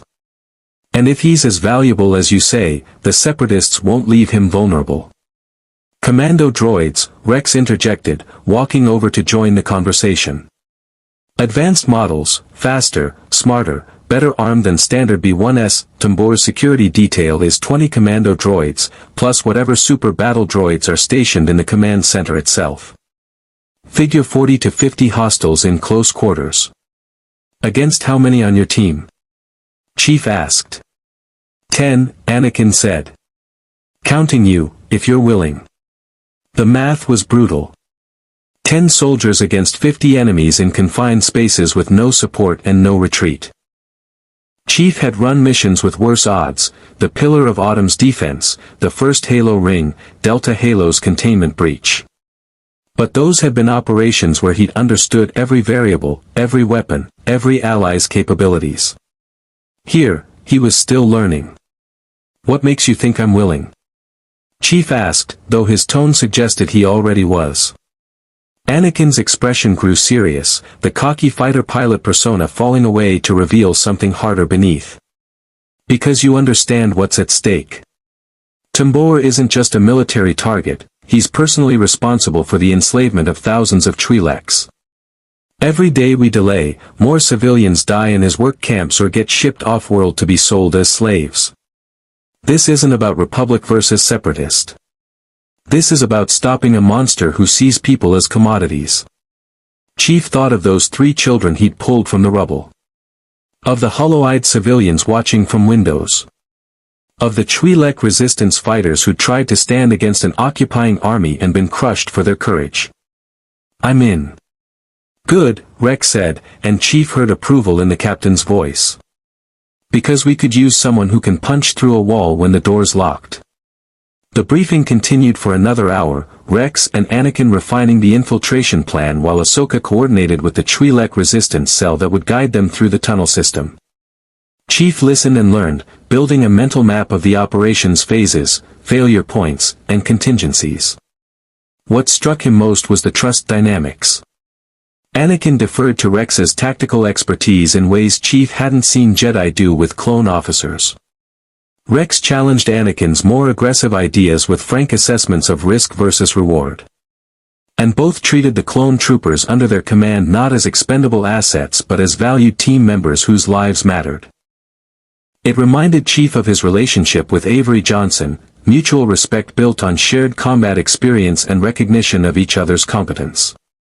The Republic military might treat clones as property in legal terms, but on the ground, in the mud and blood of actual combat, these men had forged something more valuable: brotherhood. As the briefing concluded and officers dispersed to prepare their units, Chief found himself approached by Fives. The clone trooper carried 2 energy cells and a modified DC-15 blaster rifle. "Thought you might need these, Spartan. Your fancy kinetic rifle is low on ammunition, right?" Chief accepted the offered equipment. "How did you know?" "Watched your engagement patterns in the plaza fight. You switched to captured weapons after about 3 minutes of sustained fire. Basic tactical math." Fives grinned. "Plus, Rex did a scan of your armor's equipment load. That rifle of yours uses projectiles we can't manufacture. You're operating on finite resources in an infinite fight." Chief appreciated the practical thinking. "What about this?" He gestured to the modified blaster. "That's my personal weapon," Fives explained. "Modified focusing array for better accuracy at medium range, overclocked energy cell for higher damage per shot. Chews through power faster, but you hit harder. Figured your shooting style, controlled, precise, would benefit from quality over quantity." The gesture was significant. A soldier's personal weapon was sacred, maintained and customized over years of service. For Fives to offer his was a statement of trust and respect. "I'll return it when the mission's complete," Chief said. "If we survive," Fives corrected with dark humor. "If we don't, well, I won't need it anyway." "We'll survive," Chief stated with absolute certainty. "You always this confident, or is it just really good armor?" "Both." Fives laughed, genuine amusement that cut through the pre-mission tension. "You know, Spartan, when you first showed up in that green armor looking like some kind of ancient war droid, we thought you'd be another glory-hunting officer using clones as expendable meat shields. But you pulled those kids out of the rubble. You fought beside us, not behind us. And you talked to us like we're people, not equipment." Chief considered his response carefully. "Where I come from, there was a program that took children and turned them into soldiers. Enhanced them, trained them, deployed them in conflicts they didn't choose. Most people saw us as weapons, tools to be used. The few who treated us as people made all the difference. I see the same thing here with you and your brothers." Fives was quiet for a moment, processing. "The Spartan program. That's what made you?" "Yes. So you understand what it's like. Being created for war." "I understand," Chief confirmed. "And I understand that being made for war doesn't mean that's all you are. You prove that every time you choose to protect civilians instead of just following orders. Every time you mourn a fallen brother. Every time you find ways to be individuals despite a system designed to make you identical. The longnecks on Kamino hate that," Fives said, referring to the Kaminoans who created the clones. "They call our individuality defects. Deviations from optimal programming. But we're not droids. We feel. We think. We choose. Then keep choosing," Chief said. "That's how you win, not by being the perfect soldier they designed, but by being the person you decide to become." The conversation was interrupted by Rex's call to assemble. The strike team gathered near the tunnel entrance, a concealed access point in the cultural center's basement that descended into Ryloth's ancient underground network. 10 warriors preparing to undertake a mission with minimal chance of success and maximum consequences for failure. Anakin and Ahsoka stood together, their lightsabers clipped to their belts, their expressions reflecting the seriousness of what lay ahead. Rex conducted final equipment checks with practiced efficiency. Fives, alongside a clone called Hardcase whose armor bore scorch marks and tallies of droid kills, joked quietly to manage pre-mission adrenaline. 3 other clones, Jesse, Kix, and Dogma, completed the roster, each bringing specialized skills to the team. "Alright, listen up," Anakin addressed the team. "Once we're in those tunnels, we're committed. No orbital support, no reinforcements, no extraction if things go sideways. We succeed, or we die trying. Anyone want to back out? Now's the time." No one moved. No one spoke. The silence was answer enough. "Good," Anakin continued. "Our Twi'lek guide will meet us at the first junction. Stay tight, stay quiet, and trust your training. We're not just soldiers on this mission, we're liberators. Remember that when things get hard." They descended into the tunnels in tactical formation, Anakin and Ahsoka at point, their Jedi senses serving as early warning. Chief positioned himself in the middle of the formation with Rex, his armor's sensors complementing the Jedi's force perception. The rear guard consisted of Fives and Hardcase, their weapons trained on the darkness behind them. The tunnels were older than Chief expected, not recent construction but ancient passages carved when Ryloth's civilization had different needs and different threats. The walls showed tool marks from primitive excavation, widened over centuries of use by smugglers and rebels. The air was stale and thick, carrying the mineral smell of deep stone and the faint chemical tang of something industrial. Chief's motion tracker painted the team's formation in crisp detail, but beyond their immediate vicinity, the sensor returns were chaotic, too much interference from the rock, from underground water, from something else his equipment couldn't properly classify. He was effectively blind beyond 20 meters. It made his tactical brain itch with unease. "Contact," Anakin whispered suddenly, his hand raised in a halt signal. Something ahead. Not droids, biological. A figure emerged from the shadows ahead, a Twi'lek male, lean and scarred, carrying a blaster rifle that had seen better decades. His head tails bore tattoos that identified him as a freedom fighter, and his eyes held the hard look of someone who'd survived by being smarter and meaner than his enemies. "You're late," the Twi'lek said in accented basic. "I am Gobi Glai, Resistance Cell Leader. The Jedi promised weapons and support. I see 10 soldiers. This is your liberation force." "We're the infiltration team," Anakin replied. "The main army hits the front gates at dawn. We hit Tambor's command center from inside." Gobi studied each team member with calculating assessment, his gaze lingering on Chief's unusual armor. "And what is that? Some new Republic weapon?" "He's with us," Rex stated firmly. "That's all you need to know." The Twi'lek resistance fighter held Rex's gaze for a moment, then shrugged. "Fine. But understand, these tunnels are dangerous even without separatist patrols. Sections have collapsed. Others are flooded. Some passages," he paused, choosing words carefully.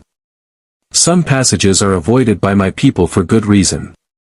Ryloth is old, and the deep places remember things best left forgotten." "Ghost stories," Hardcase muttered. "Great. Not ghosts," Gobi corrected. "Gutkers. Subterranean predators. Large, fast, hungry. They hunt by vibration and heat. Your armor," he looked at the clones, "will ring like dinner bells." Chief processed this new tactical variable. Unknown hostile wildlife, environmental hazards, and the primary mission objective, all while operating in confined spaces with limited visibility. The mission complexity was escalating, which meant adaptation was essential. "How do we avoid them?" Chief asked. Gobi smiled without humor. "We don't. We move fast, stay quiet, and hope we're not in their territory. If we are," he gestured to his blaster. "These don't do much against their hides. But Jedi lightsabers work. Usually." "Usually," Ahsoka repeated flatly.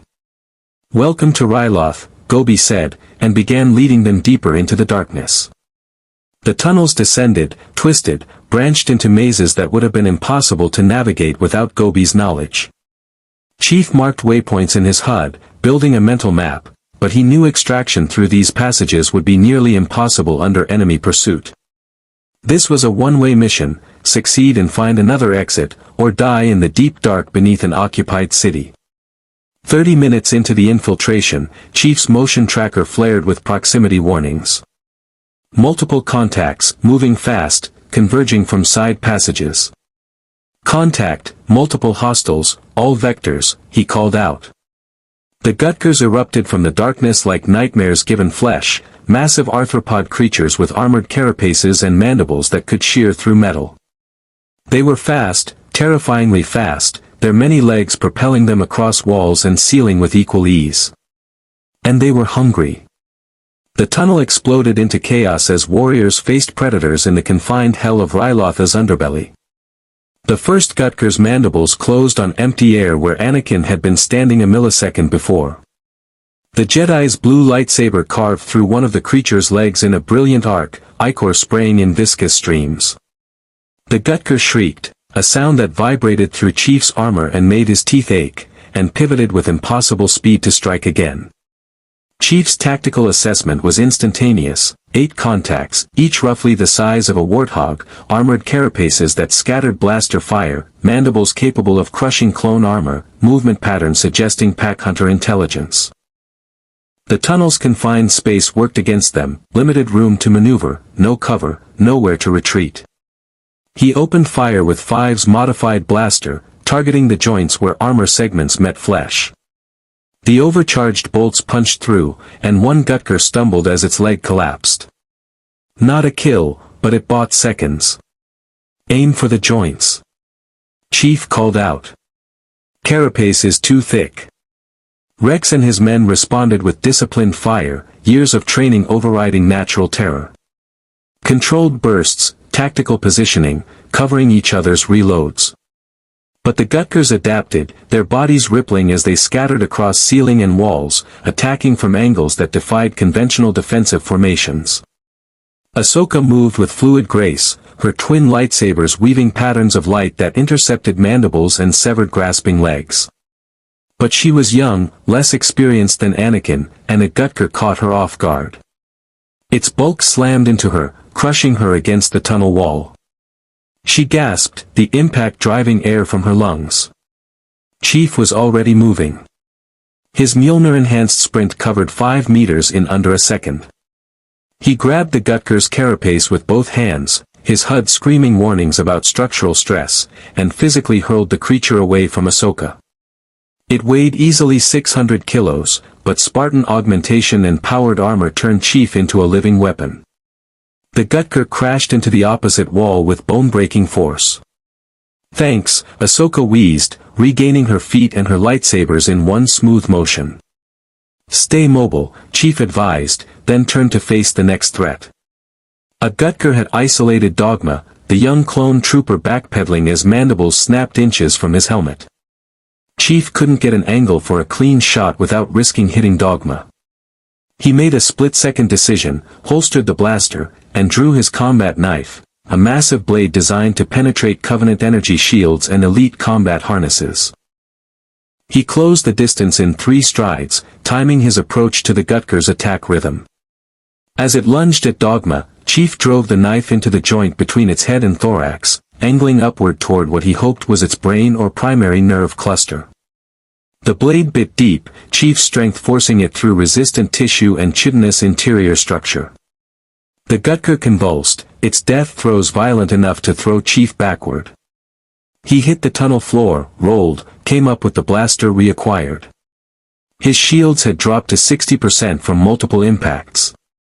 The recharge seemed slower here, possibly interference from the rock, possibly exhaustion of the armor's power cell. Another variable he couldn't afford but had to manage.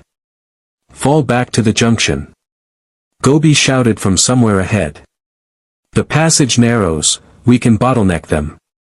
Anakin's lightsaber carved through a Gutker's head in a strike that would have been beautiful if it wasn't so viscerally brutal. Go. I'll cover the rear. The team retreated in controlled stages, fire teams leapfrogging back while others provided suppression.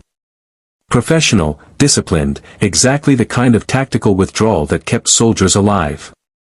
Chief moved with them, his blaster accounting for 2 more Gutkers with precise shots to their vulnerable joints.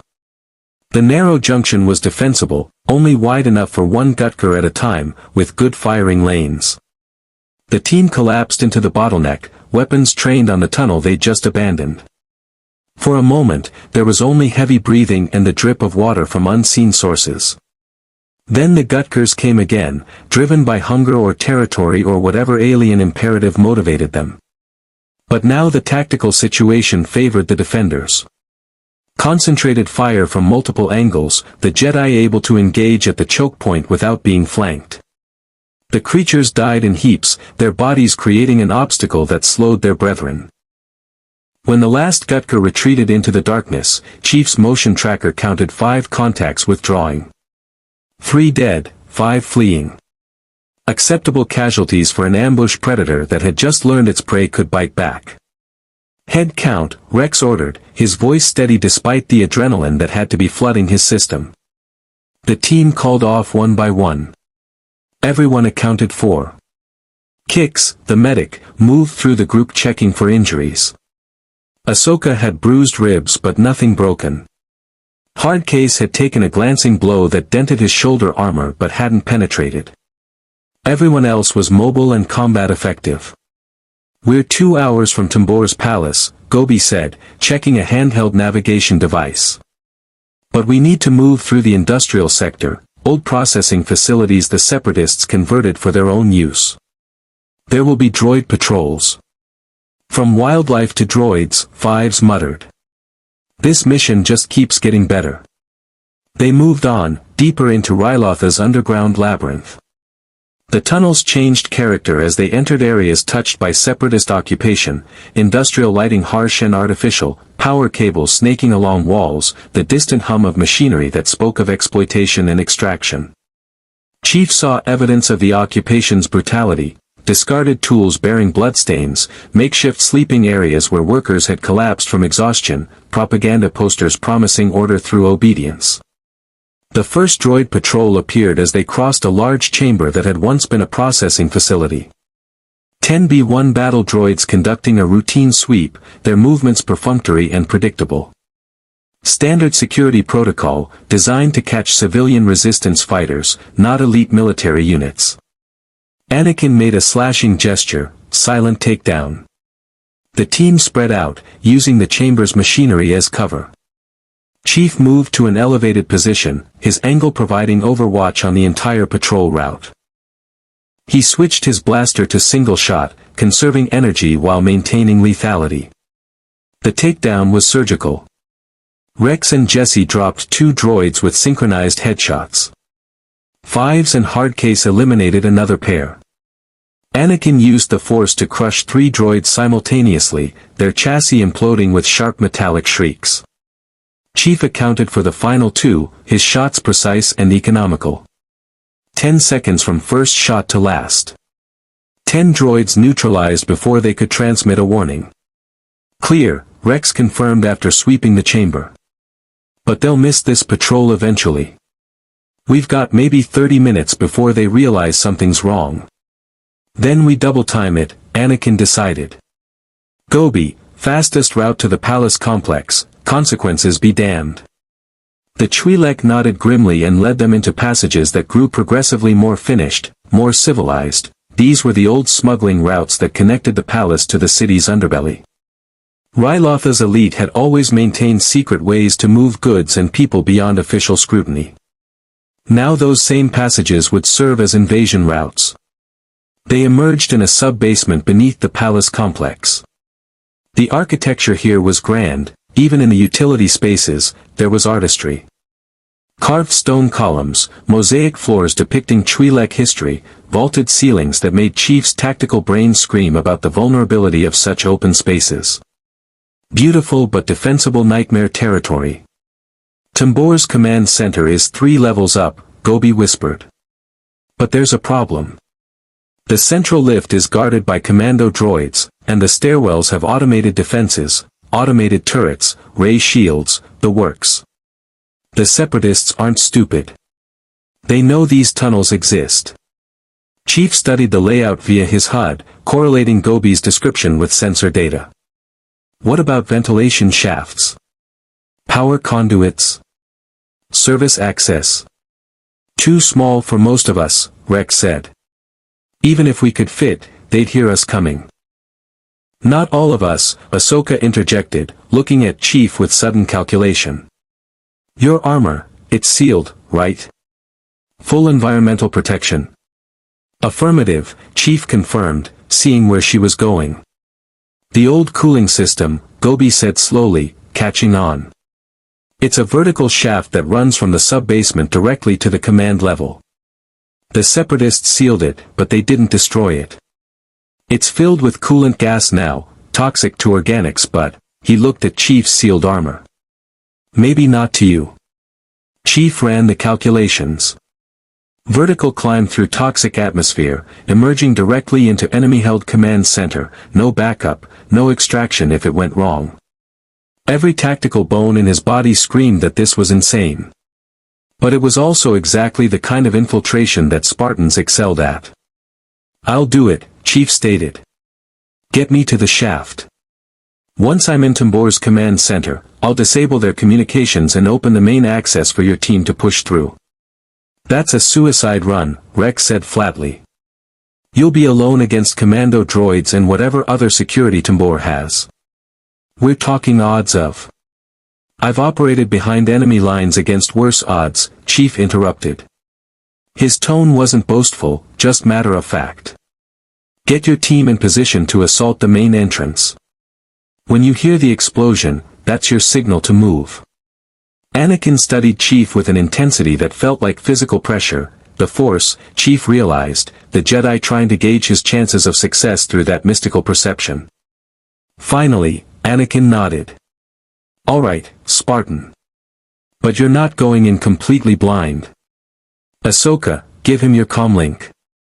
And this, he handed Chief a thermal detonator, is Tambor's insurance policy. If you can't complete the mission, you make sure he doesn't leave that command center alive. Understood? Chief accepted both items, maglocking the detonator to his armor. Understood. The team moved through the sub-basement to a sealed hatch marked with separatist warning symbols. Gobi produced a code cylinder, stolen or scavenged, and the hatch groaned open, revealing a vertical shaft disappearing into darkness above. Yellowish gas roiled within, and Chief's atmospheric sensors immediately flagged it as corrosive and neurotoxic. May the Force be with you, Anakin said, and for once the phrase didn't sound like empty platitude but genuine hope. Chief checked his equipment one final time. MA-5D assault rifle, 93 rounds. Modified blaster rifle, 70% charge. Combat knife cleaned and resheathed. Shields at 85%. Armor integrity nominal. 1 thermal detonator. 1 comlink connecting him to the team below. He'd gone into worse situations with less. But never in a galaxy where he understood so little about the fundamental rules. Chief gripped the shaft's interior ladder, corroded but structurally sound, and began climbing. The toxic gas swirled around him, seeking entry points in his armor seal. His HUD monitored atmospheric integrity with obsessive detail. 1 breach, 1 seal failure, and he'd be dead in seconds. The climb was 300 meters, roughly equivalent to a 100-story building. Chief's augmented muscles handled it with mechanical efficiency, but the monotony was dangerous. Monotony bred complacency, and complacency killed. He focused on the tactical problem ahead, unknown number of hostiles, unfamiliar facility layout, no backup, 1 chance to get it right. Halfway up, his motion tracker flared. Something above him in the shaft, descending. Chief froze, his armor's active camouflage engaging. Through the swirling gas, he saw it, a probe droid, multi-legged and bristling with sensors, conducting routine maintenance checks or security sweeps. If it detected him, the entire operation was compromised. Chief remained absolutely still, controlling his breathing, trusting his armor's stealth capabilities. The probe droid passed within 2 meters, its sensors sweeping the shaft. For 5 eternal seconds, Chief waited for the alarm. The probe droid continued past, descending into the depths below. Chief allowed himself one controlled breath, then resumed climbing. The shaft terminated at another sealed hatch, this one newer, reinforced, bearing electronic locks that Chief's technical expertise couldn't bypass without specialized equipment. But he didn't need to bypass it. He just needed to get through it. Chief braced himself in the shaft, positioned his feet against one wall and his back against the opposite. Mjolnir enhanced strength and Spartan augmentation combined to create over 1,000 pounds of force. He pushed. The hatch groaned, its locks straining. Chief pushed harder, his armor's servos whining with maximum effort. Metal shrieked. Something cracked. The hatch burst open, and Chief pulled himself through into Tambor's command center. He emerged in a storage room, fortunate. Less fortunate, the noise had attracted attention. Chief heard footsteps approaching, the distinctive mechanical cadence of commando droids. Multiple contacts. Coming fast. He primed the modified blaster rifle, checked his corners, and prepared to introduce the Separatist command to UNSC Close Quarters Combat Doctrine. The door opened, and the battle for Ryloth's liberation entered its final phase.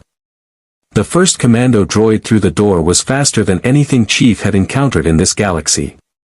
Where B-1 battle droids moved with mechanical predictability and super battle droids relied on durability over speed, commando droids operated with precision that approached organic reflexes.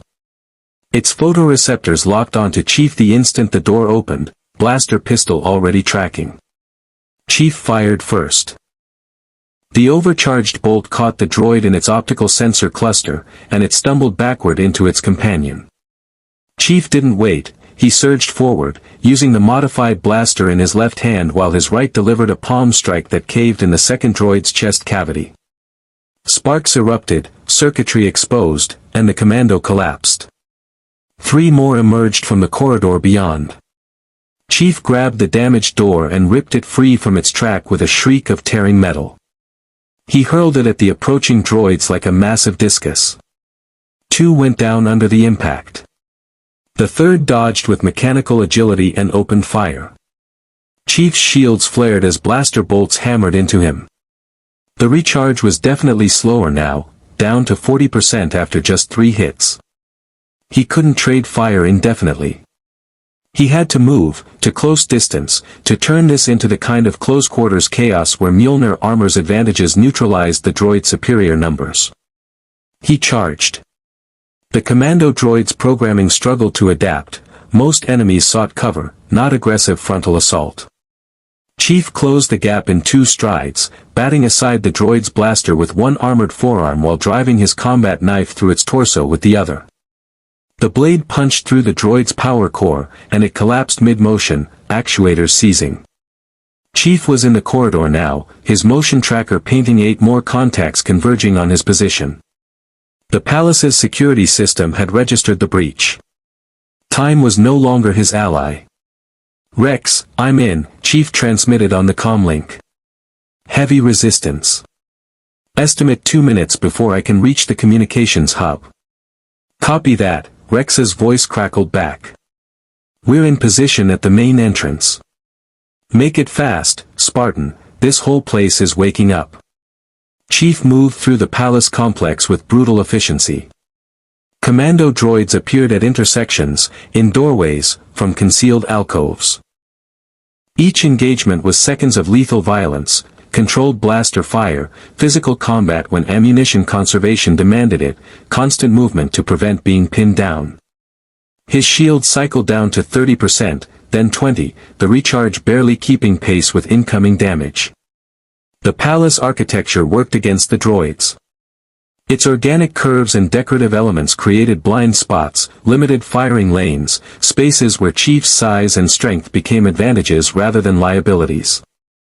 He used corners to isolate targets, employed the element of surprise with his armor's camouflage, and maintained the aggressive momentum that prevented defenders from establishing coordinated firing positions. A super battle droid emerged from a side passage, its wrist-mounted cannon spooling up. Chief grabbed a decorative column, solid stone, roughly 500 kilos, and swung it like a massive club. The impact pulverized the droid's torso, sending wreckage skittering across polished floors. Command Center, ahead, Chief noted via comlink. The ornate double doors were sealed, but his sensors detected power signatures beyond, communications equipment, computer systems, and multiple droid contacts. 20, possibly more. And something else, organic signatures. Hostages or collaborators, his sensors couldn't determine.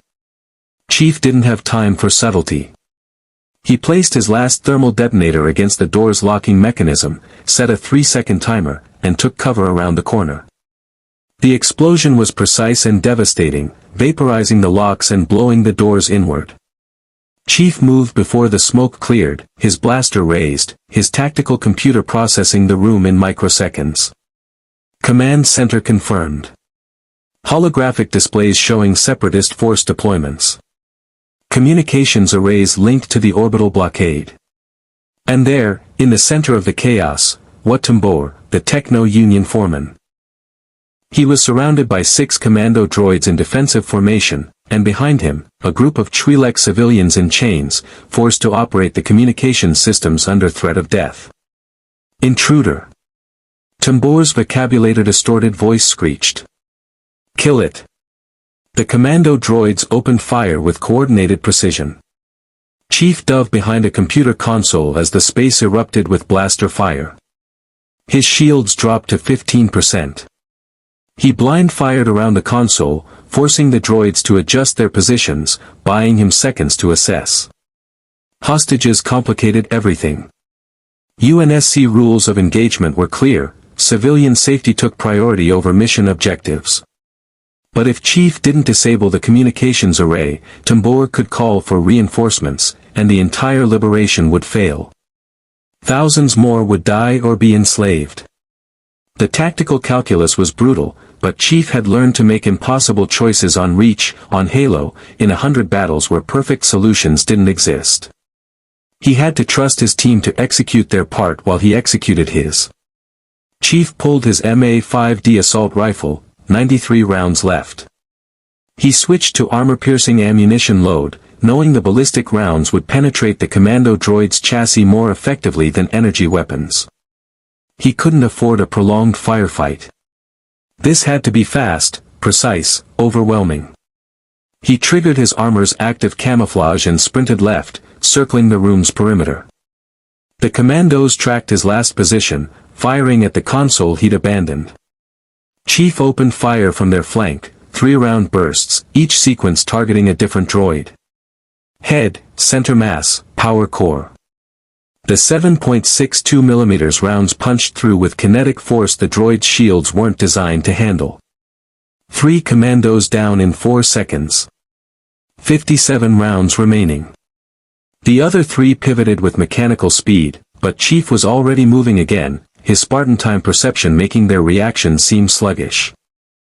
He vaulted over a holographic table, landed in a combat roll that brought him up directly beside a commando droid, and executed it point-blank with a burst through its cranial housing. 2 left. 39 rounds. Tambor was retreating toward a private exit, his organic hands working frantically at a control panel. The Techno-Union foreman was attempting to trigger some kind of failsafe, probably automated defenses or a complete system purge that would erase all data. Chief couldn't let that happen. He charged Tambor's position, trusting his shields to absorb the remaining commandos' fire. 20%. 15. 10. The energy barriers flickered dangerously, on the verge of collapse. He reached Tambor and grabbed the Skakoan by his pressure suit, physically lifting him away from the controls. Tambor's species required specialized atmospheric conditions, the suit was both life support and armor. Chief held him suspended, a living shield between himself and the last 2 commando droids. Cease fire. Tambor's distorted voice commanded. You'll damage my suit. I'll suffocate. The commandos froze, their targeting protocols struggling with the scenario. Shooting their primary objective to eliminate a threat violated core programming. Chief used their hesitation. He hurled Tambor aside, not lethally, but hard enough to incapacitate, and put the last of his rifle's ammunition through both remaining droids. Their chassis sparked and collapsed. Silence fell, broken only by the hum of active computer systems and Tambor's wheezing gasps. Rex, communications hub secured, Chief reported. Disabling orbital coordination now.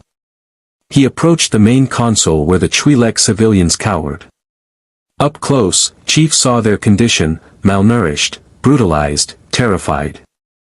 One was bleeding from a recent beating. Another had cybernetic implants forced into his skull, probably to enhance his computational abilities for the Separatists' benefit. It's over, Chief said, his voice softer than the combat situation warranted. You're free. The Twi'lek stared at him, this massive armored figure who'd carved through Separatist defenses like they were nothing. One, braver or more desperate than the others, spoke in heavily accented basic, the blockade. Tambor has a kill switch. If we disable communications, the orbital ships will bombardment the city. Millions will die. Chief's tactical assessment shifted instantly. Of course Tambor had a contingency. Men like him always did. Where's the kill switch? The Twi'lek pointed to a secure console, its interface protected by biometric locks keyed to Tambor's physiology. Only he can access it. We tried to disable it before, he executed 3 of us as examples. Chief turned to where Tambor lay gasping. The foreman's pressure suit had taken damage from the impact, leaking atmosphere. Not critically, but enough to cause distress. Chief knelt beside him, his armored bulk radiating menace. The kill switch, Chief stated. Disable it. Now. Never, Tambor wheezed.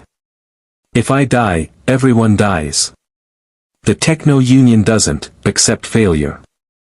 The planet will be scorched to bedrock. Chief considered his options.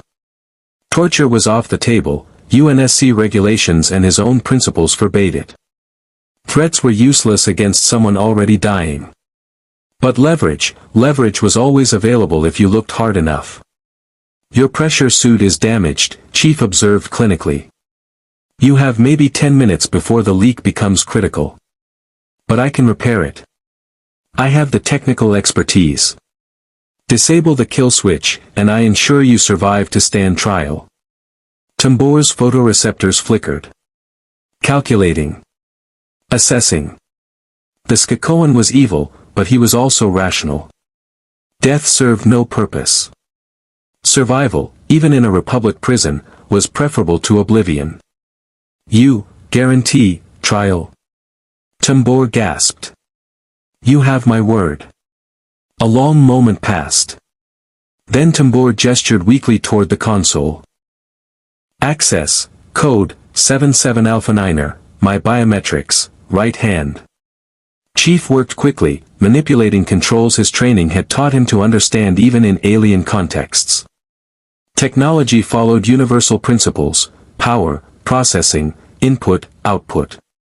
He forced Tambor's hand against the scanner, input the access code, and navigated through multiple security layers. The kill switch interface appeared, elegant in its simplicity. One command, one confirmation, and orbital cannons would rain destruction on Ryloth's cities. Chief disabled it, then systematically destroyed the command pathways that could reactivate it. Thorough. Permanent.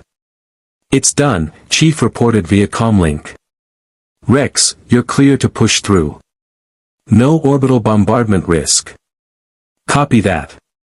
Rex's voice came back, accompanied by the distant sound of explosions. We're breaching now. Droids are falling back, they know their command structure is gone. We've got them on the run. Chief allowed himself one moment of satisfaction, the mission was succeeding. Then he turned to the Twi'lek civilians. Can you operate these systems? Keep communications disabled until Republic forces secure the palace. The Twi'lek with the forced cybernetics nodded. We've been forced to learn every system here. We can hold it. Good. Chief pulled emergency repair foam from his armor's utility compartment, designed for Mjolnir suit breaches but adaptable. He applied it to Tambor's pressure suit, sealing the leak. Not a permanent solution, but enough to keep the foreman alive. He's secured.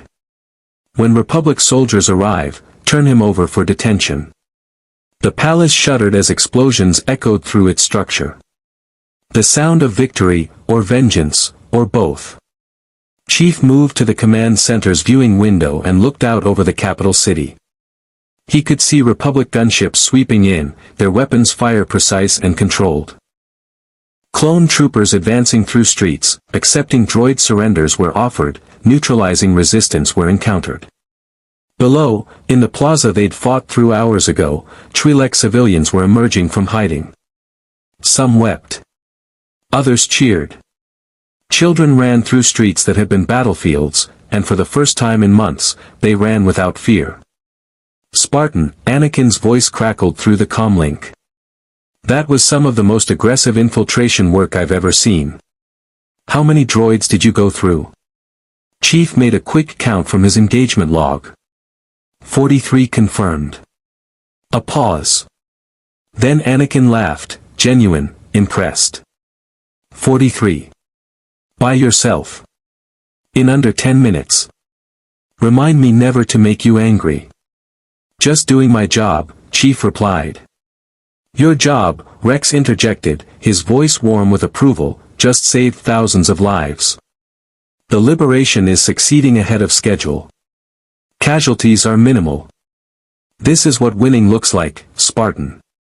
Chief watched the city celebrating its freedom, and something in his chest, something he'd buried under years of war and loss, stirred. For the first time since arriving in this galaxy, he'd made a tangible difference.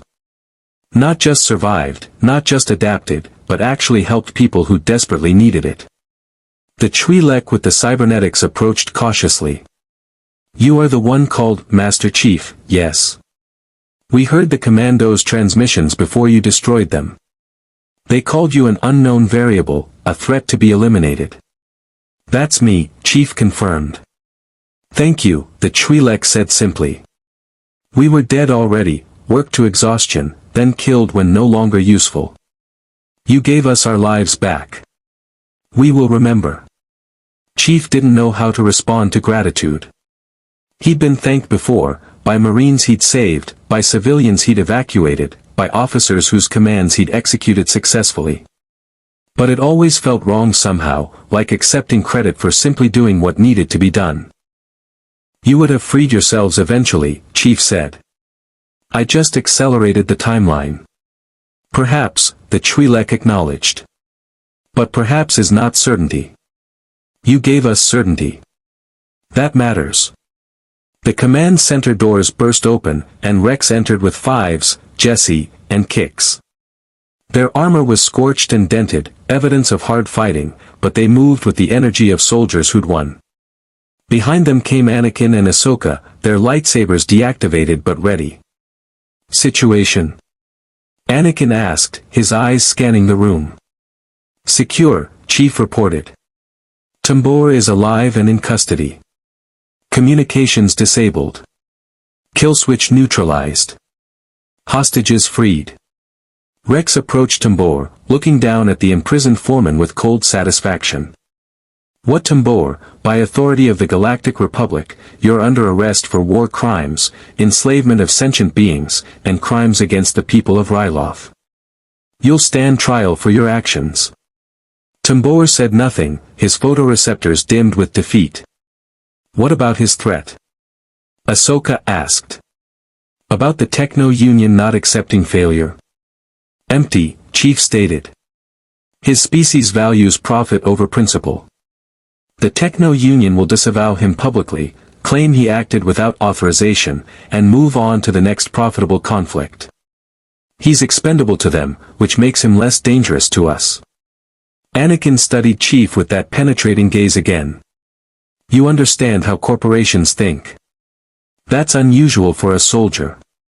I've worked with ONI, Office of Naval Intelligence, Chief explained. They operate on similar principles. Power, profit, information. People are assets to be leveraged or discarded based on utility. Sounds like you didn't enjoy working with them, Rex observed. I didn't, Chief confirmed. But understanding your allies' motivations is as important as understanding your enemies. The conversation was interrupted by a holographic communication, Obi-Wan Kenobi's projection appearing over the command console. Anakin, status report. Mission accomplished, Master, Anakin replied with satisfaction. The capital is secure, Tambor is in custody, and the civilian population is celebrating. This is a clean victory, exactly what we needed. Excellent work, Obi-Wan said, and his relief was visible even through holographic distortion. The Council will be pleased. And I understand our Spartan friend was instrumental in the infiltration. More than instrumental, Rex interjected. He single-handedly secured the command center, neutralized over 40 enemy combatants, and prevented an orbital bombardment that would have killed millions. I've fought beside Jedi, sir, but this was something else. Obi-Wan's expression shifted to something Chief couldn't quite read, respect mixed with concern. Master Chief, when you return to the Resolute, I believe we need to have a more detailed conversation about your future role in this conflict. Understood, Chief replied. The hologram flickered out, and the team began securing the command center for Republic occupation forces. Chief stood by the window, watching Ryloth's liberation unfold. Clone troopers were distributing supplies to civilians. Twi'lek resistance fighters were embracing family members they'd feared dead. Children played in the streets, their laughter carrying on the wind. This was what he'd been fighting for his entire life, moments like this, where people could live without fear. The UNSC had given him purpose. The Covenant War had forged him. But Ryloth had reminded him why that purpose mattered. Fives approached, removing his helmet to reveal a face marked by recent combat, a cut above his eye, dried blood crusting his temple. You did good today, Spartan. Really good. The boys are saying you fight like you've got the Force, even though you don't. I fight like I was trained, Chief replied. You all did the same. This was a team victory. Yeah, but you turned the tide, Fives insisted. You gave us the opening we needed. That matters. He paused, then added quietly, you asked me earlier what clones think about the war we're fighting. Want to know the truth? Yes. We know we're being used, Five said, his voice low enough that only Chief could hear. We know the Republic sees us as property, that our lives matter less than natural-born citizens. But we fight anyway, because people like those Twi'leks deserve protection. Because our brothers deserve for their sacrifices to mean something. And because maybe, just maybe, if we prove our worth enough times, the galaxy will finally see us as people. Chief understood that desperation, the need to justify existence through service, to earn personhood through sacrifice. He'd lived it. Every Spartan had. You already are people, Chief said firmly. Anyone who can't see that is blind. And blindness is their failure, not yours. Five smiled, weary but genuine. Thanks, Spartan. That means more than you know. As night fell over Ryloth and the last pockets of separatist resistance surrendered, Master Chief stood among soldiers he'd known for less than a day but fought beside like brothers. He'd entered this galaxy alone, confused, without purpose. Now he had the beginnings of something more, not answers, but questions worth asking. Not certainty, but cause worth fighting for. The Clone Wars had claimed him, whether he'd chosen it or not. And Master Chief had just sent the galaxy a message. There was a new variable in this conflict, one that operated outside the Force's influence but with principles just as unshakable. The Separatists would remember Ryloth. The Republic would take notice.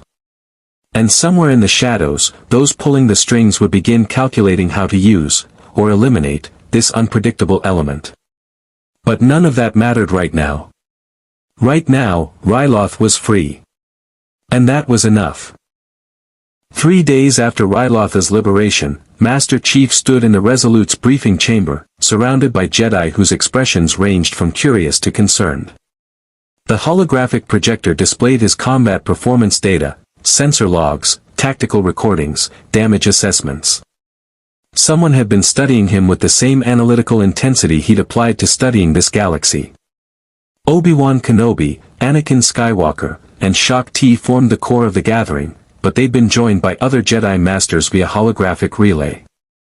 Chief recognized Mace Windu, his holoprojection emanating an authority that transcended the technological medium, and Yoda, the diminutive green alien whose age and wisdom seemed to radiate from his very presence.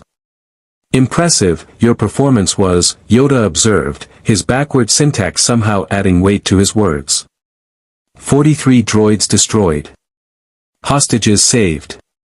Orbital bombardment prevented. The Force strong with you is, yet through you, the Force does not flow. "I've been told that before," Chief replied. "I don't understand what it means." Mace Windu leaned forward, his expression severe. "The Force connects all living things, it flows through every sentient being in the galaxy, binding us together. Jedi learn to feel this connection, to draw upon it for strength and guidance. But when we reach out to sense you, there's nothing. Not darkness, not light. Simply, absence. As if you exist outside the natural order of this galaxy." "Because I might," Chief stated plainly. "My ship, the Forward Unto Dawn, was in slipspace when it suffered catastrophic damage. Slipspace is extradimensional transit, existing outside normal spacetime. If the damage caused a dimensional breach, I could have crossed into this galaxy from another reality entirely." The silence that followed was profound. Even for people who wielded mystical powers and fought with laser swords, the concept of parallel realities seemed to strain credibility. "Dimension travel," Anakin said slowly. "That would explain a lot. Your technology operates on principles we don't recognize. Your armor's capabilities exceed anything the Republic or Separatists have developed. And the Force's inability to perceive you would make sense if you originate from a reality where the Force simply doesn't exist," Obi-Wan finished. His expression shifted from concern to something approaching fascination. "By the Force, or perhaps not by the Force, you're literally from another universe." "It's a working hypothesis," Chief acknowledged. "I have no way to confirm it without accessing more advanced analysis equipment than I've encountered here. But it fits the available data." Shak-Ti's head tails twitched in what Chief had learned was a Togruta expression of deep contemplation. "This creates significant complications. If the Separatists, or worse, the Sith, discover your true nature, you become an object of dangerous fascination. Beings from beyond our reality, unbound by the Force, operating with advanced technology. You would be seen as either a weapon to possess or a threat to eliminate." "They already see me as both," Chief observed. "The battle recordings from the hangar and Ryloth have circulated through their intelligence networks. I'm a known variable now." Mace Windu's holographic form crossed its arms. "Which brings us to the purpose of this council. Master Chief, your combat effectiveness is undeniable. Your commitment to protecting civilians aligns with Jedi principles. But your presence in this war has consequences we must consider carefully. The question is, what do you want from us, and what are we prepared to offer you?" Chief had been anticipating this conversation since Ryloth. The Republic wanted to know if he was an asset they could control, a liability they needed to manage, or a wildcard they should fear. Fair questions, ones he'd ask in their position. "I want 3 things," Chief stated. "First, information about this galaxy's technology, particularly anything related to dimensional physics, slipspace mechanics, or exotic propulsion systems. If there's a way home, I need to find it. Second, autonomy. I'll work with Republic forces, but I won't be conscripted or commanded by officers who see soldiers as expendable resources. Third, I want the clone troopers granted legal recognition as sentient beings with full rights. They're people, not property. The third demand created visible reactions. Obi-Wan's eyebrows rose. Anakin grinned with fierce approval. Shock Ti's expression showed profound gratitude. Mace Windu frowned, and Yoda's ears twitched thoughtfully. That last request is politically complicated, Obi-Wan said carefully. The Senate views the clone army as military equipment purchased and maintained at enormous expense. Granting them citizenship would create legal precedents with massive ramifications: voting rights, property ownership, the ability to refuse military service. Everything that defines personhood, Chief interrupted. They think. They feel. They make individual choices despite programming designed to eliminate individuality. They mourn their dead and celebrate their victories. They're human in every way that matters. If the Republic can't acknowledge that, then I question whether the Republic deserves to win this war. Strong words, Mace Windu observed, his tone neutral but his eyes sharp. You judge us harshly for a man who's been in this galaxy less than a week. I judge actions, not intentions, Chief replied. The Republic's actions treat 3 million sentient beings as disposable tools. That's not harsh judgment, it's objective assessment. Anakin laughed, breaking the tension. I like him more every time he talks. He's right, you know. We've all been thinking it, but he's the first one with the courage to say it directly to the Council. Padawan, Obi-Wan began warningly. Night now, Master, Anakin corrected with good humor. And I'm stating what we all know. The clone situation is morally indefensible. We justify it because we need them to fight the war, but that doesn't make it right.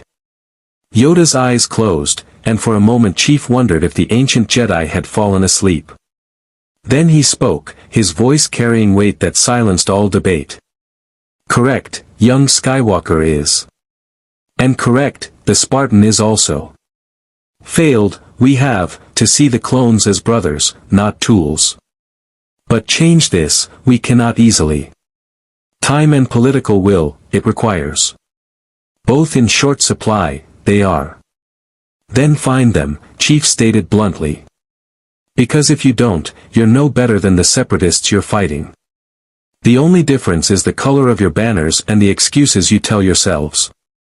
The chamber fell silent.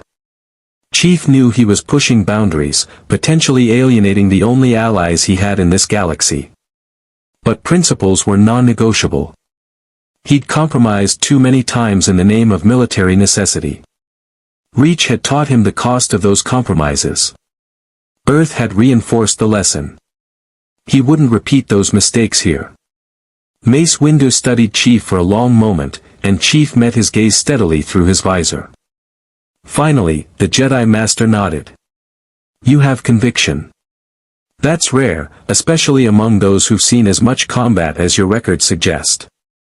Very well, we'll grant your first 2 requests.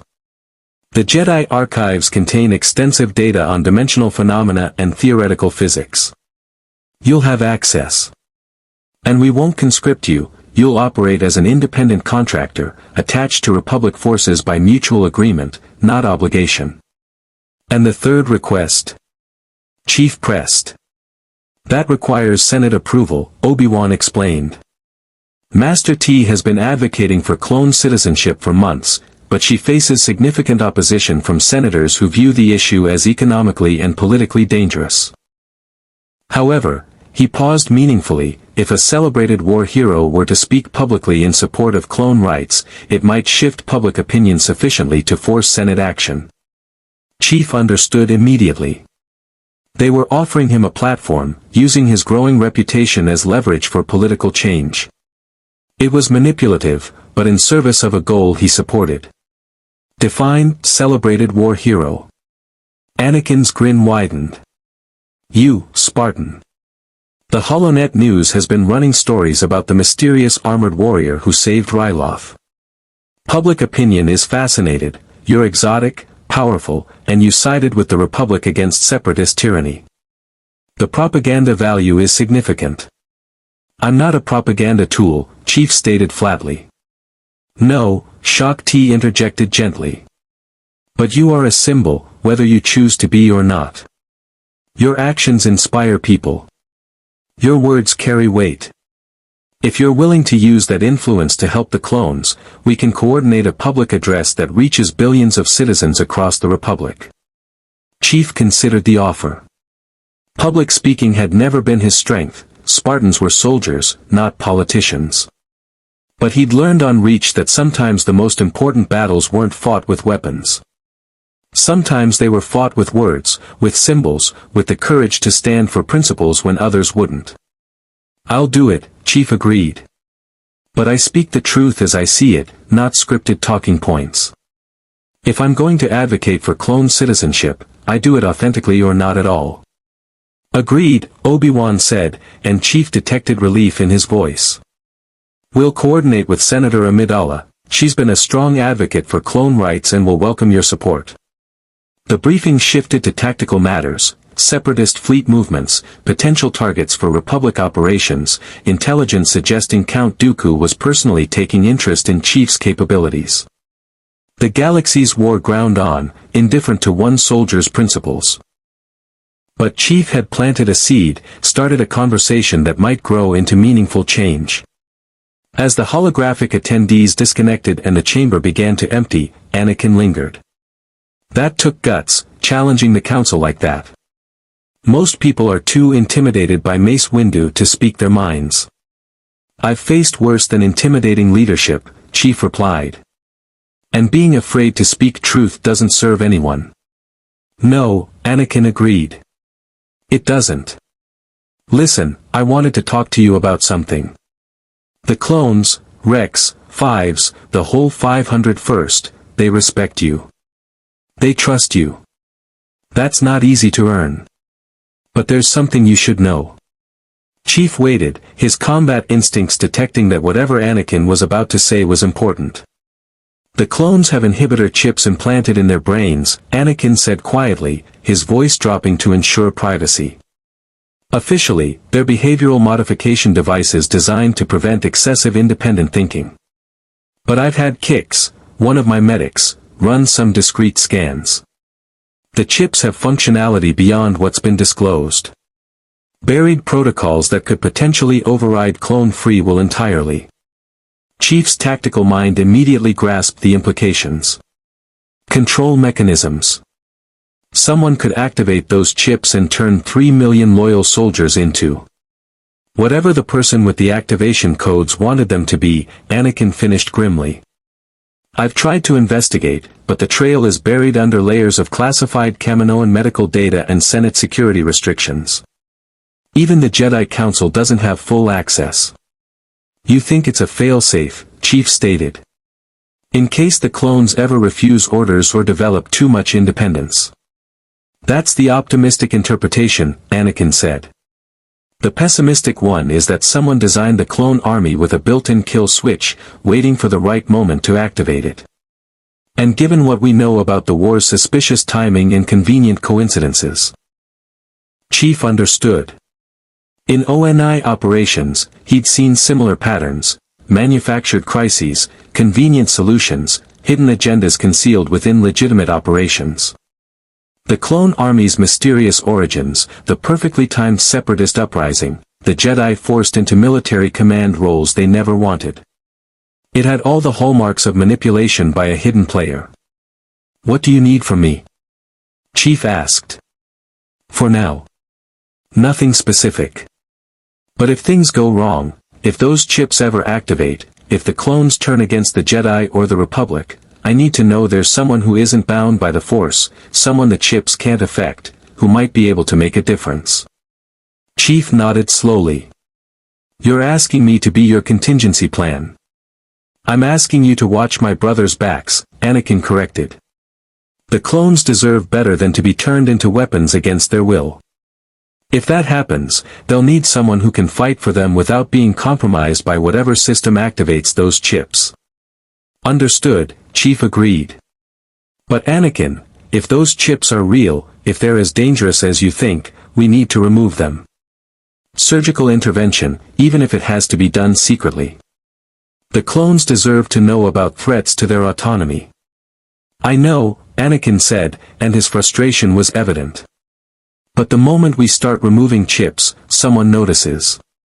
Questions get asked. And whoever designed this system gets alerted that we're onto them. We need more information before we act. It was the same impossible calculus Chief had faced before: act too soon and alert the enemy, wait too long and let the threat mature. There were no good options, only least bad choices. Keep investigating, Chief advised. I'll do the same. And we'll coordinate when we have enough intelligence to make an informed decision. Deal. Anakin extended his hand, and Chief shook it, a gesture that transcended galaxies and species. Welcome to the war, Spartan. The real war, the one behind the war everyone sees.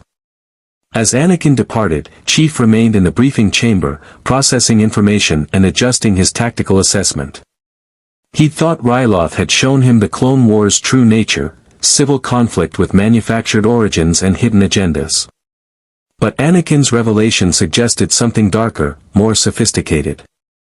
Someone had created an army with built-in control mechanisms, positioned them at the heart of the Republic's defense, and was waiting for the perfect moment to activate whatever those inhibitor chips actually did. Chief accessed the chamber's holographic display and pulled up star charts, troop deployments, political data, looking for patterns, for connections, for the kind of strategic positioning that revealed hidden intent. ONI had taught him to read operations from the outside, to identify the fingerprints of manipulation in seemingly chaotic events. The data painted a disturbing picture. The clone army had been ordered by a Jedi Master who died mysteriously before the order was discovered. The separatist movement began immediately after, forcing the Republic to accept the clone army despite its questionable origins. The Jedi had been drawn into military command roles that compromised their peacekeeping principles. And throughout it all, both sides were being supplied by the same corporate entities, profiting from continued conflict. Someone wanted this war. Someone had engineered it with surgical precision. And the clone army, 3 million men created specifically for this purpose, sat at the center of the design like a loaded weapon waiting to be fired. Chief made a decision. He would fight the war everyone could see, help liberate planets, protect civilians, support the clone troopers who deserved better than they'd been given. But he would also fight the war behind the war, investigating the conspiracy that had created this mess and preparing for whatever came when the hidden enemy finally made their move. He'd been a soldier his entire life. He understood that sometimes the most important missions were the ones no one acknowledged. This would be one of those missions. Master Chief left the briefing chamber and headed toward the hangar bay, where Rex had mentioned the 501st was conducting equipment maintenance. If he was going to fight for the clones' rights and freedom, he needed to understand them better, not as soldiers, but as people. Their hopes, fears, dreams, the small ways they carved out identity in a system designed to erase it. The war would continue. Battles would be fought. Planets would be won or lost. But Chief had found his true mission in this galaxy: ensure that when the smoke cleared and the conspiracy revealed itself, there would still be people worth saving and principles worth fighting for. The Force might guide this galaxy's destiny, but Master Chief operated outside the Force's influence. And sometimes, that made all the difference. 6 weeks after Ryloth, Master Chief stood on Coruscant, the Republic's capital, a planet-spanning city of impossible verticality where billions lived stacked upon billions in layers of civilization that descended into darkness. The Senate building rose before him like a monument to bureaucracy, its massive dome dominating the skyline. Inside, representatives from thousands of worlds debated policy while war consumed the galaxy. Chief's speech on clone citizenship was scheduled for today. The HoloNet would broadcast it across Republic space, reaching trillions of citizens. Shaak Ti had briefed him extensively on political protocols, suggested talking points, offered carefully crafted phrases designed to minimize controversy while maximizing impact. Chief had listened politely, then discarded most of it. He would speak truth, not politics. Captain Rex stood beside him in the antechamber, his armor polished to ceremonial standards for the occasion. Fives, Echo, recently recovered from injuries sustained during a supply depot raid, Jesse, and Kix formed an honor guard, their presence symbolic. These were the faces of the army that the Republic took for granted. Nervous? Rex asked quietly. I've faced worse, Chief replied, though he was less certain about that than he sounded. Combat he understood. Politics was a different battlefield, one where his armor and training provided no advantage. The Senate can be difficult, Rex warned. Some senators genuinely support us. Others see us as expensive assets they're forced to maintain. And a few actively oppose clone citizenship because it threatens their economic interests, slave labor markets, corporate contracts, all the ugly machinery that keeps the Republic running. Chief had reviewed the political landscape. Senator Orn Free Taa of Ryloth, ironically liberated by clone forces, opposed citizenship because it would establish precedent for droid rights, threatening labor exploitation across his constituent worlds. Corporate alliance representatives argued that granting clones personhood would violate existing contracts and create legal chaos. Even some military officials opposed it, fearing that clones with citizenship rights might refuse dangerous assignments. It was the same rationalization slaveholders had used throughout human history: these beings aren't really people, and acknowledging their personhood would be economically inconvenient. Chief had no patience for such arguments. Senator Padme Amidala entered the antechamber, her presence immediately drawing attention. She was younger than Chief expected, mid-20s, beautiful in the way politicians often were, but with eyes that suggested genuine intelligence and compassion rather than calculated image management. She'd been Queen of Naboo before becoming senator, had survived assassination attempts, and was known as one of the Senate's most passionate advocates for peace and justice. Master Chief, she greeted him with warm formality. I'm honored to finally meet you. Your actions on Ryloth have given us the political momentum we needed to force this vote. The public is fascinated by you, the mysterious warrior from beyond who fights for liberation rather than conquest. I fight because it's right, Chief stated simply. Not for public approval. Padme smiled, genuine pleasure at his directness. Which is exactly why your words will carry weight. The citizens are tired of politicians telling them what's convenient. They want heroes who believe in something. You embody that. I'm not a hero, Chief corrected. I'm a soldier who's seen what happens when people in power treat other people as property. It ends badly, always. Then tell them that, Padme urged. Tell them what you've seen, what you know. Make it personal. The Senate responds to emotion as much as logic, sometimes more. A protocol droid appeared in the doorway, its photoreceptors glowing. Senator Amidala, the Senate is prepared to receive testimony. Master Chief Petty Officer John 117, you have been allocated 10 minutes for your address. 10 minutes to change minds, shift policy, convince a galactic government to acknowledge the personhood of 3 million beings it had created specifically to be expendable. Chief had fought battles with worse odds, but few where the stakes were quite so personal. The Senate chamber was overwhelming, a massive spherical space with floating platforms holding representatives from across the galaxy. Thousands of beings from hundreds of species, all watching as Chief walked to the central speaking platform with Rex and his honor guard. The platform detached from the main floor and floated toward the chamber's center, suspensor fields holding it stable. Chief's helmet scanned the crowd automatically, identifying potential threats, calculating angles, building tactical assessments his combat brain couldn't turn off. But this wasn't a battlefield. The weapons here were words, votes, political capital. Supreme Chancellor Palpatine presided from the highest platform, his aged features arranged in an expression of benevolent interest. Something about the Chancellor troubled Chief, not anything he could articulate, just an instinct that had kept him alive through decades of combat. The man's smile didn't reach his eyes, and his attention felt predatory despite the grandfatherly facade. Master Chief, Palpatine's voice carried across the chamber through audio amplification.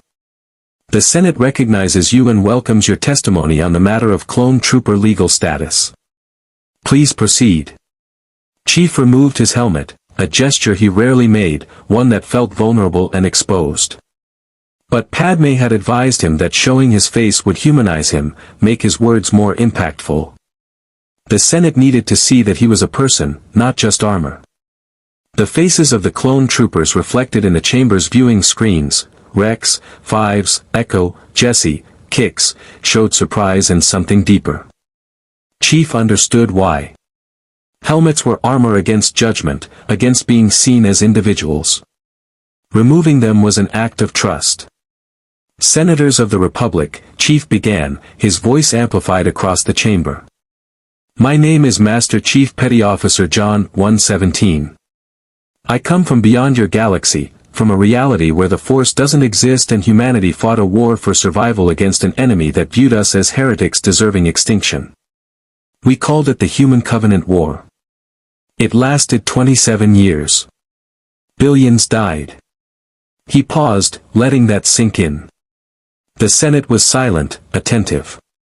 I was 6 years old when my government took me. They called it conscription. I call it kidnapping.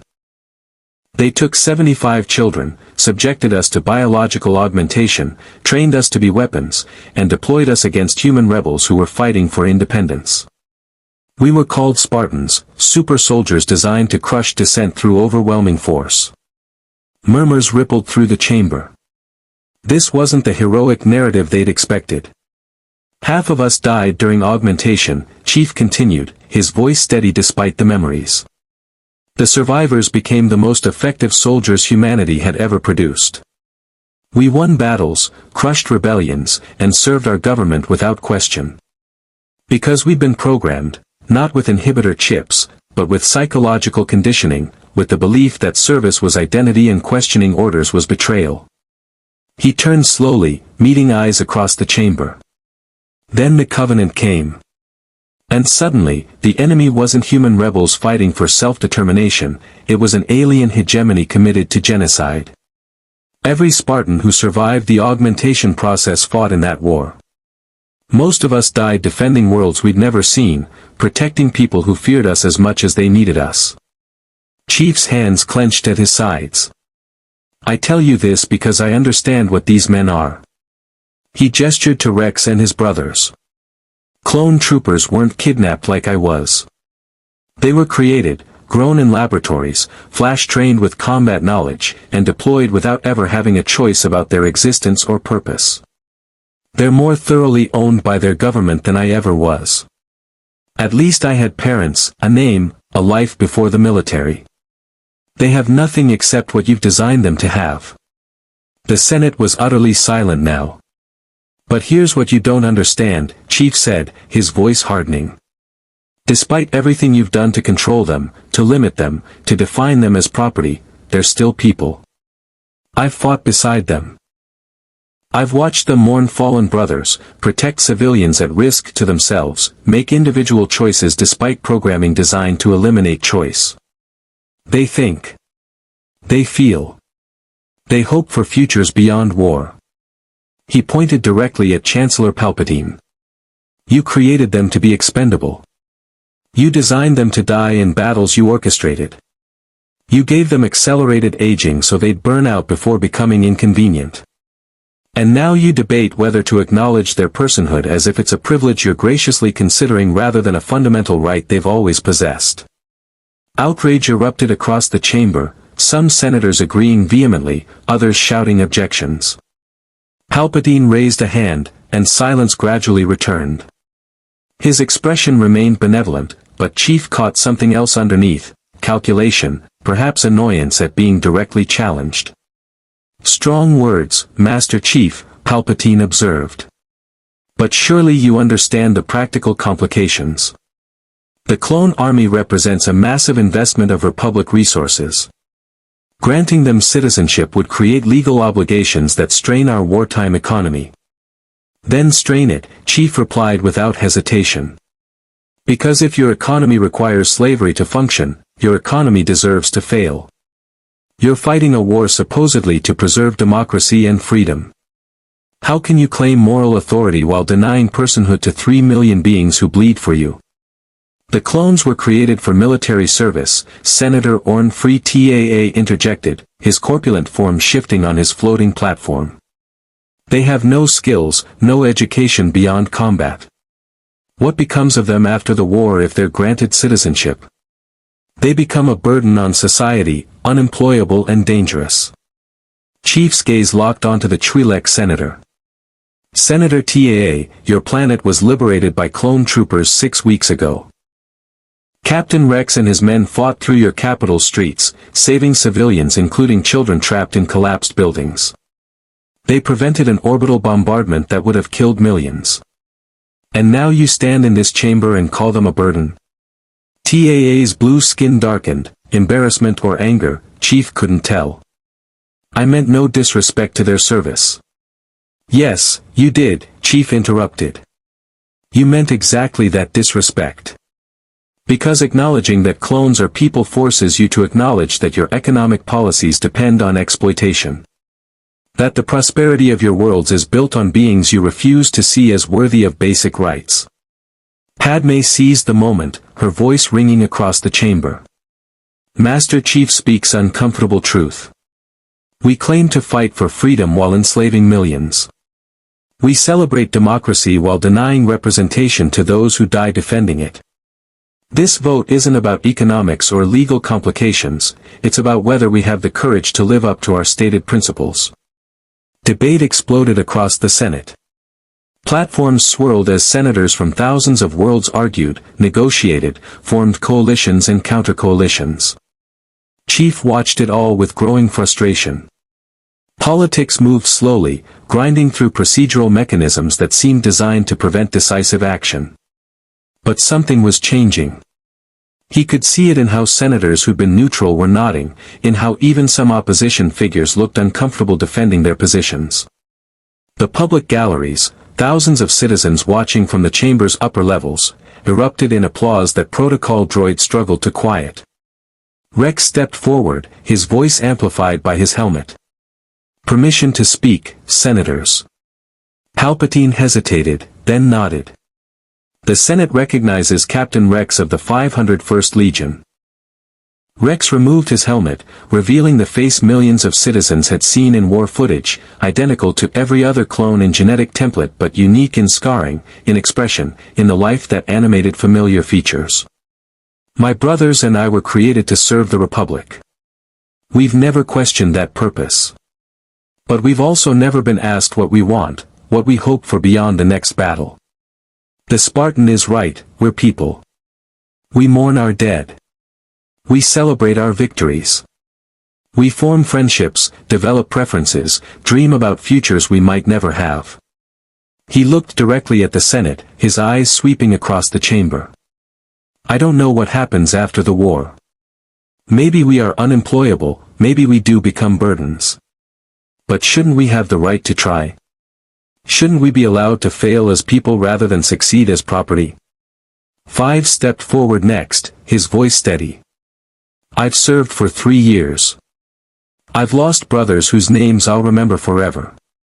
And I've watched natural-born officers treat us like equipment, sending us into impossible situations, accepting casualties that would be unthinkable for citizen soldiers, justifying it all because we're replaceable. Echo joined him. We're not asking for special treatment. We're asking for recognition. For the right to choose our paths, even if those paths lead nowhere.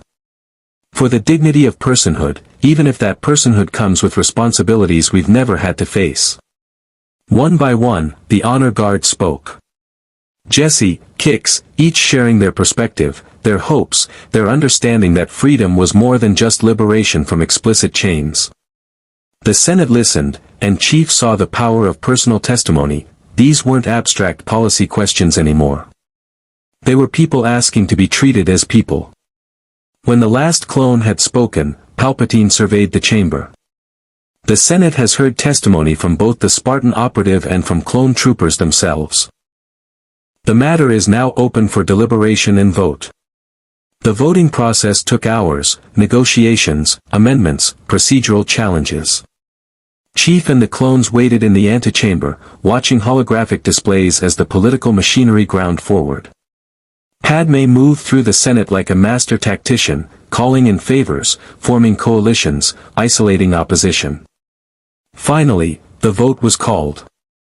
The holographic display showed results streaming in from across the Senate, green lights for approval, red for opposition. The chamber held its collective breath as numbers climbed. The proposal required a 2/3 majority to pass. 67% approval. 1 percentage point above the threshold. The Senate had spoken.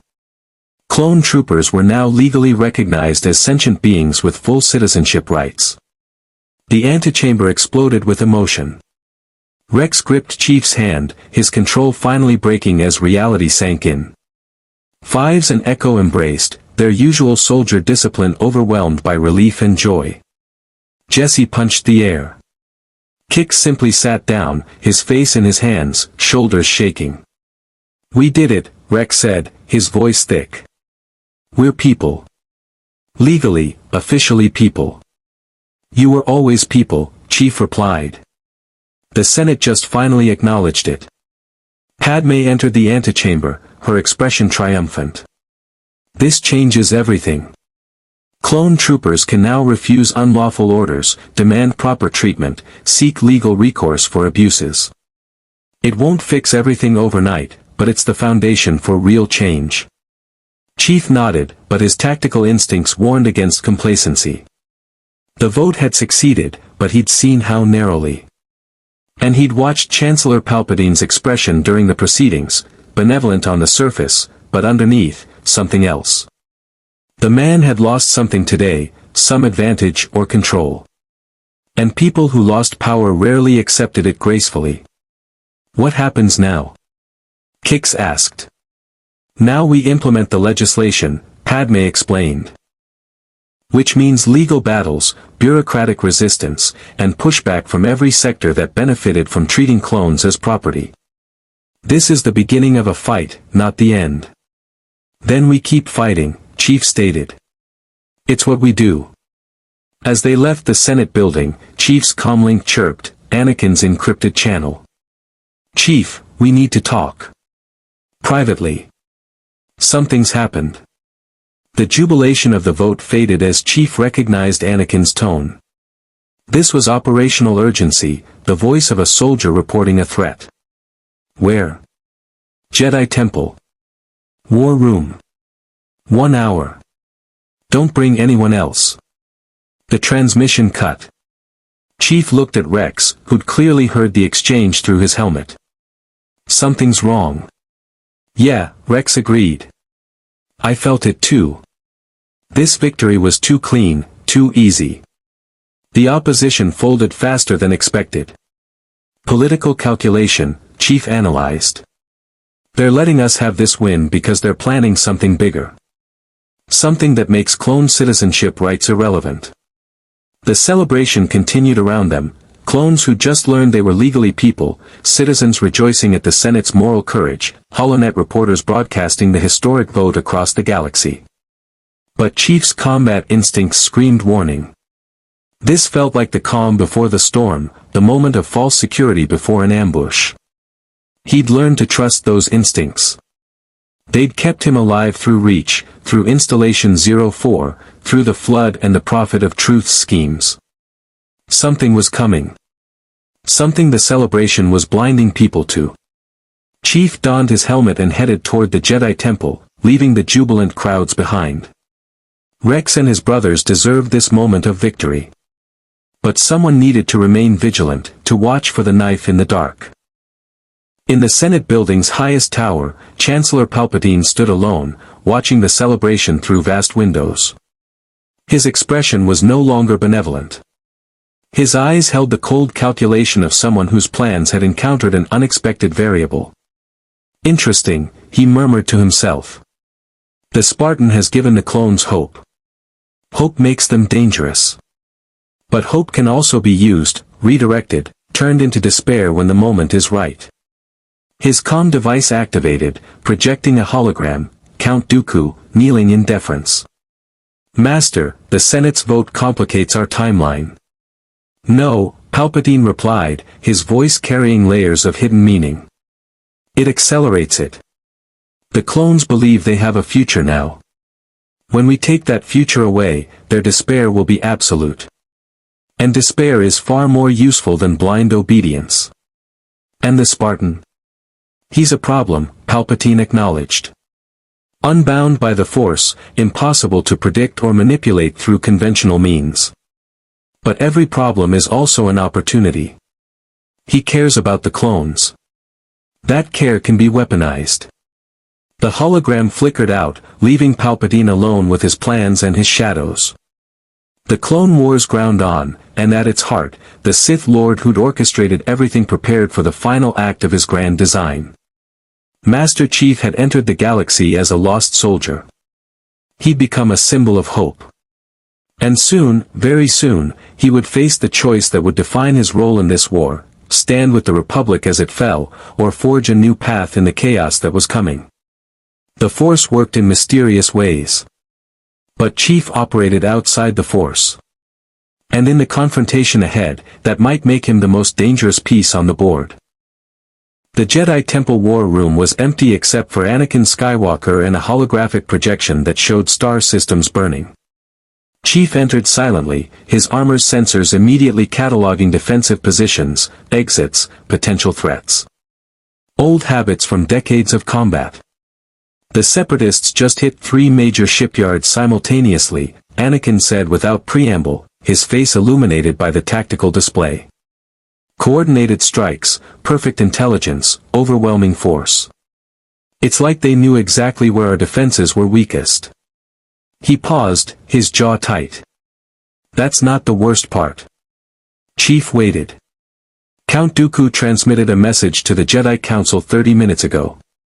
He mentioned you by name. Said you're an interesting anomaly that the Sith have been studying. He knows you're not from this galaxy, Chief. He knows the Force can't touch you. And he's interested in what that means. The tactical implications crystallized instantly. Chief had made himself visible through his actions on Ryloth, through the Senate testimony, through every battle he'd fought. He'd become a known variable in a war where both sides sought every advantage. The Separatists, and by extension, the Sith manipulating them, now saw him as either a weapon to acquire or a threat to eliminate. There's more, Anakin continued, his voice dropping. My investigation into the inhibitor chips hit a wall. Every data trail leads to classified archives I can't access, even with Jedi clearance. But I found something else, communications between Kamino and an unknown source, encrypted so heavily it took me weeks to crack. Someone's been monitoring the clone program since its inception. Someone with access to activation protocols for those chips. Chief's tactical assessment shifted. The conspiracy was deeper than political manipulation or economic exploitation. Someone had built a trigger into 3 million soldiers and was waiting for the perfect moment to pull it. We need to remove the chips, Chief stated. Surgical teams, discrete operations, starting with key personnel.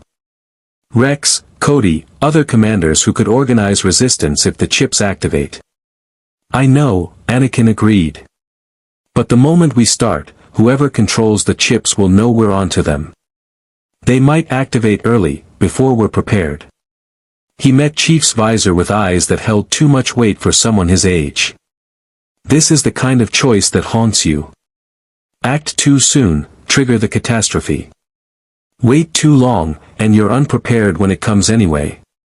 Chief had made those choices before. On Reach, deciding who to save when you couldn't save everyone. On Installation 04, activating Halo's self-destruct while Marines were still fighting on the surface. On Earth, watching cities burn while strategic objectives took priority. There were no good options in war, only calculations about acceptable losses. Start with volunteers, Chief advised. Clones who understand the risk and choose the surgery anyway. Build a core group who can't be compromised. Then train them to recognize activation symptoms in others, behavioral changes, loss of autonomy. If the chips activate, we need people who can respond. You're talking about preparing for civil war, Anakin said quietly. Clone against clone.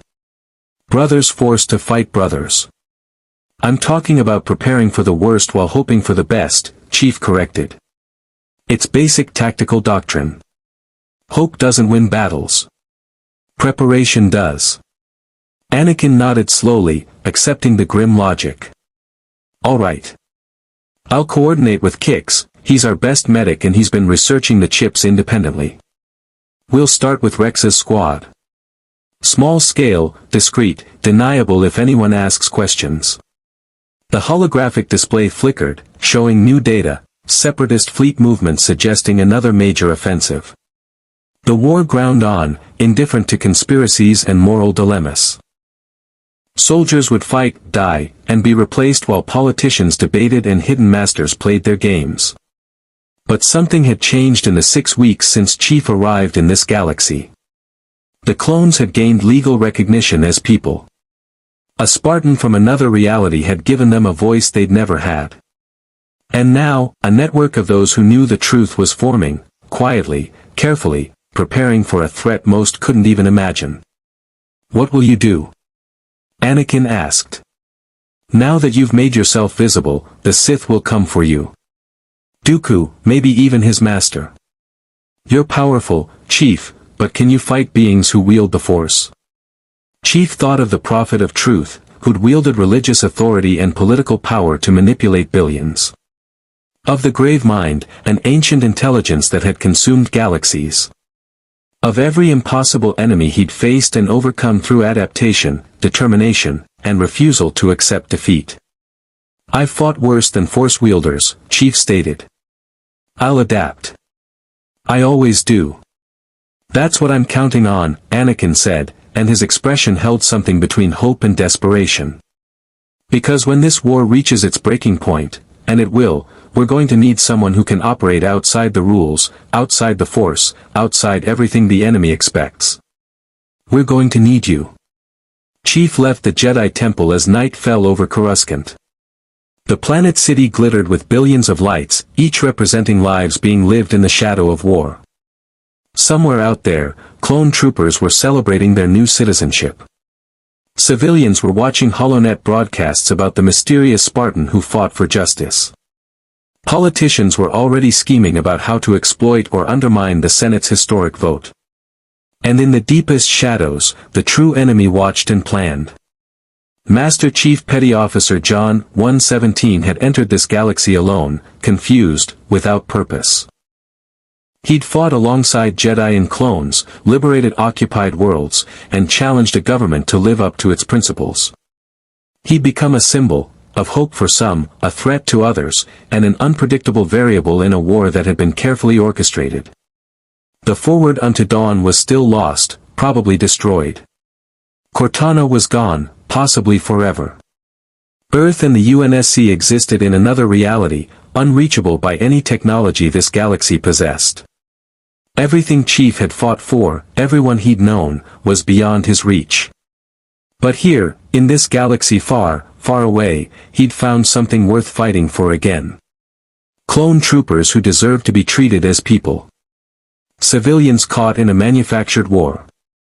Principles that transcended universes, that sentient beings had rights, that power should be held accountable, that soldiers weren't tools to be discarded when convenient. The Covenant War had taught Chief that survival required sacrifice. The Forerunner legacy had shown him that even ancient civilizations fell to their own hubris.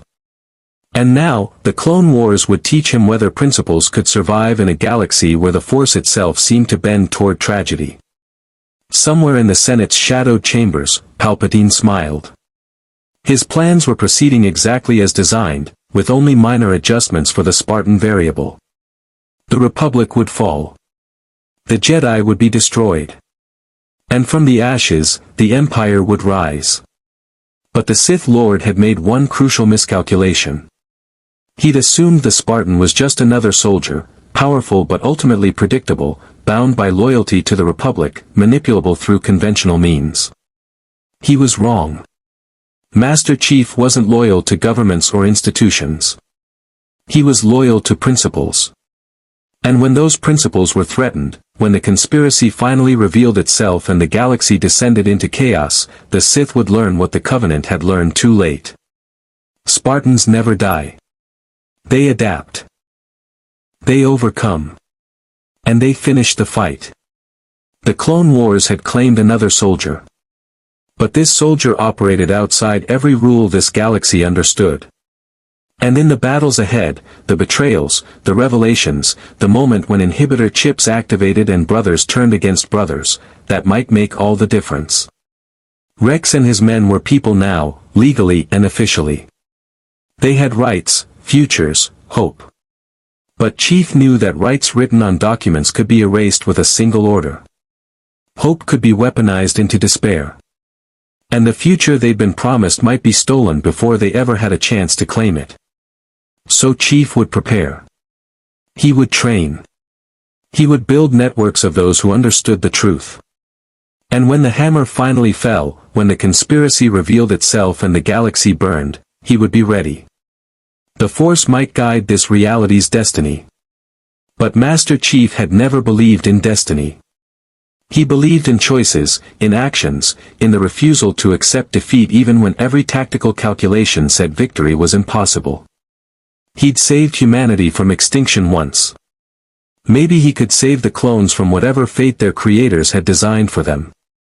Or maybe he'd fail. Maybe the conspiracy was too deep, the enemy too powerful, the galaxy too broken to be saved. But John 1:17 had never walked away from a fight just because the odds were impossible. And he wasn't about to start now. The stars wheeled overhead, indifferent to the struggles of beings bound to planets and politics. But somewhere among those stars, the war continued. And a Spartan from another reality had just declared himself a permanent player in the most dangerous game the galaxy had ever played. May the Force be with the Jedi. May courage be with the clones. And may whatever gods watched over soldiers from distant universes grant Master Chief the strength to face what was coming. Because the Clone Wars had just become infinitely more complicated. And the galaxy would never be the same.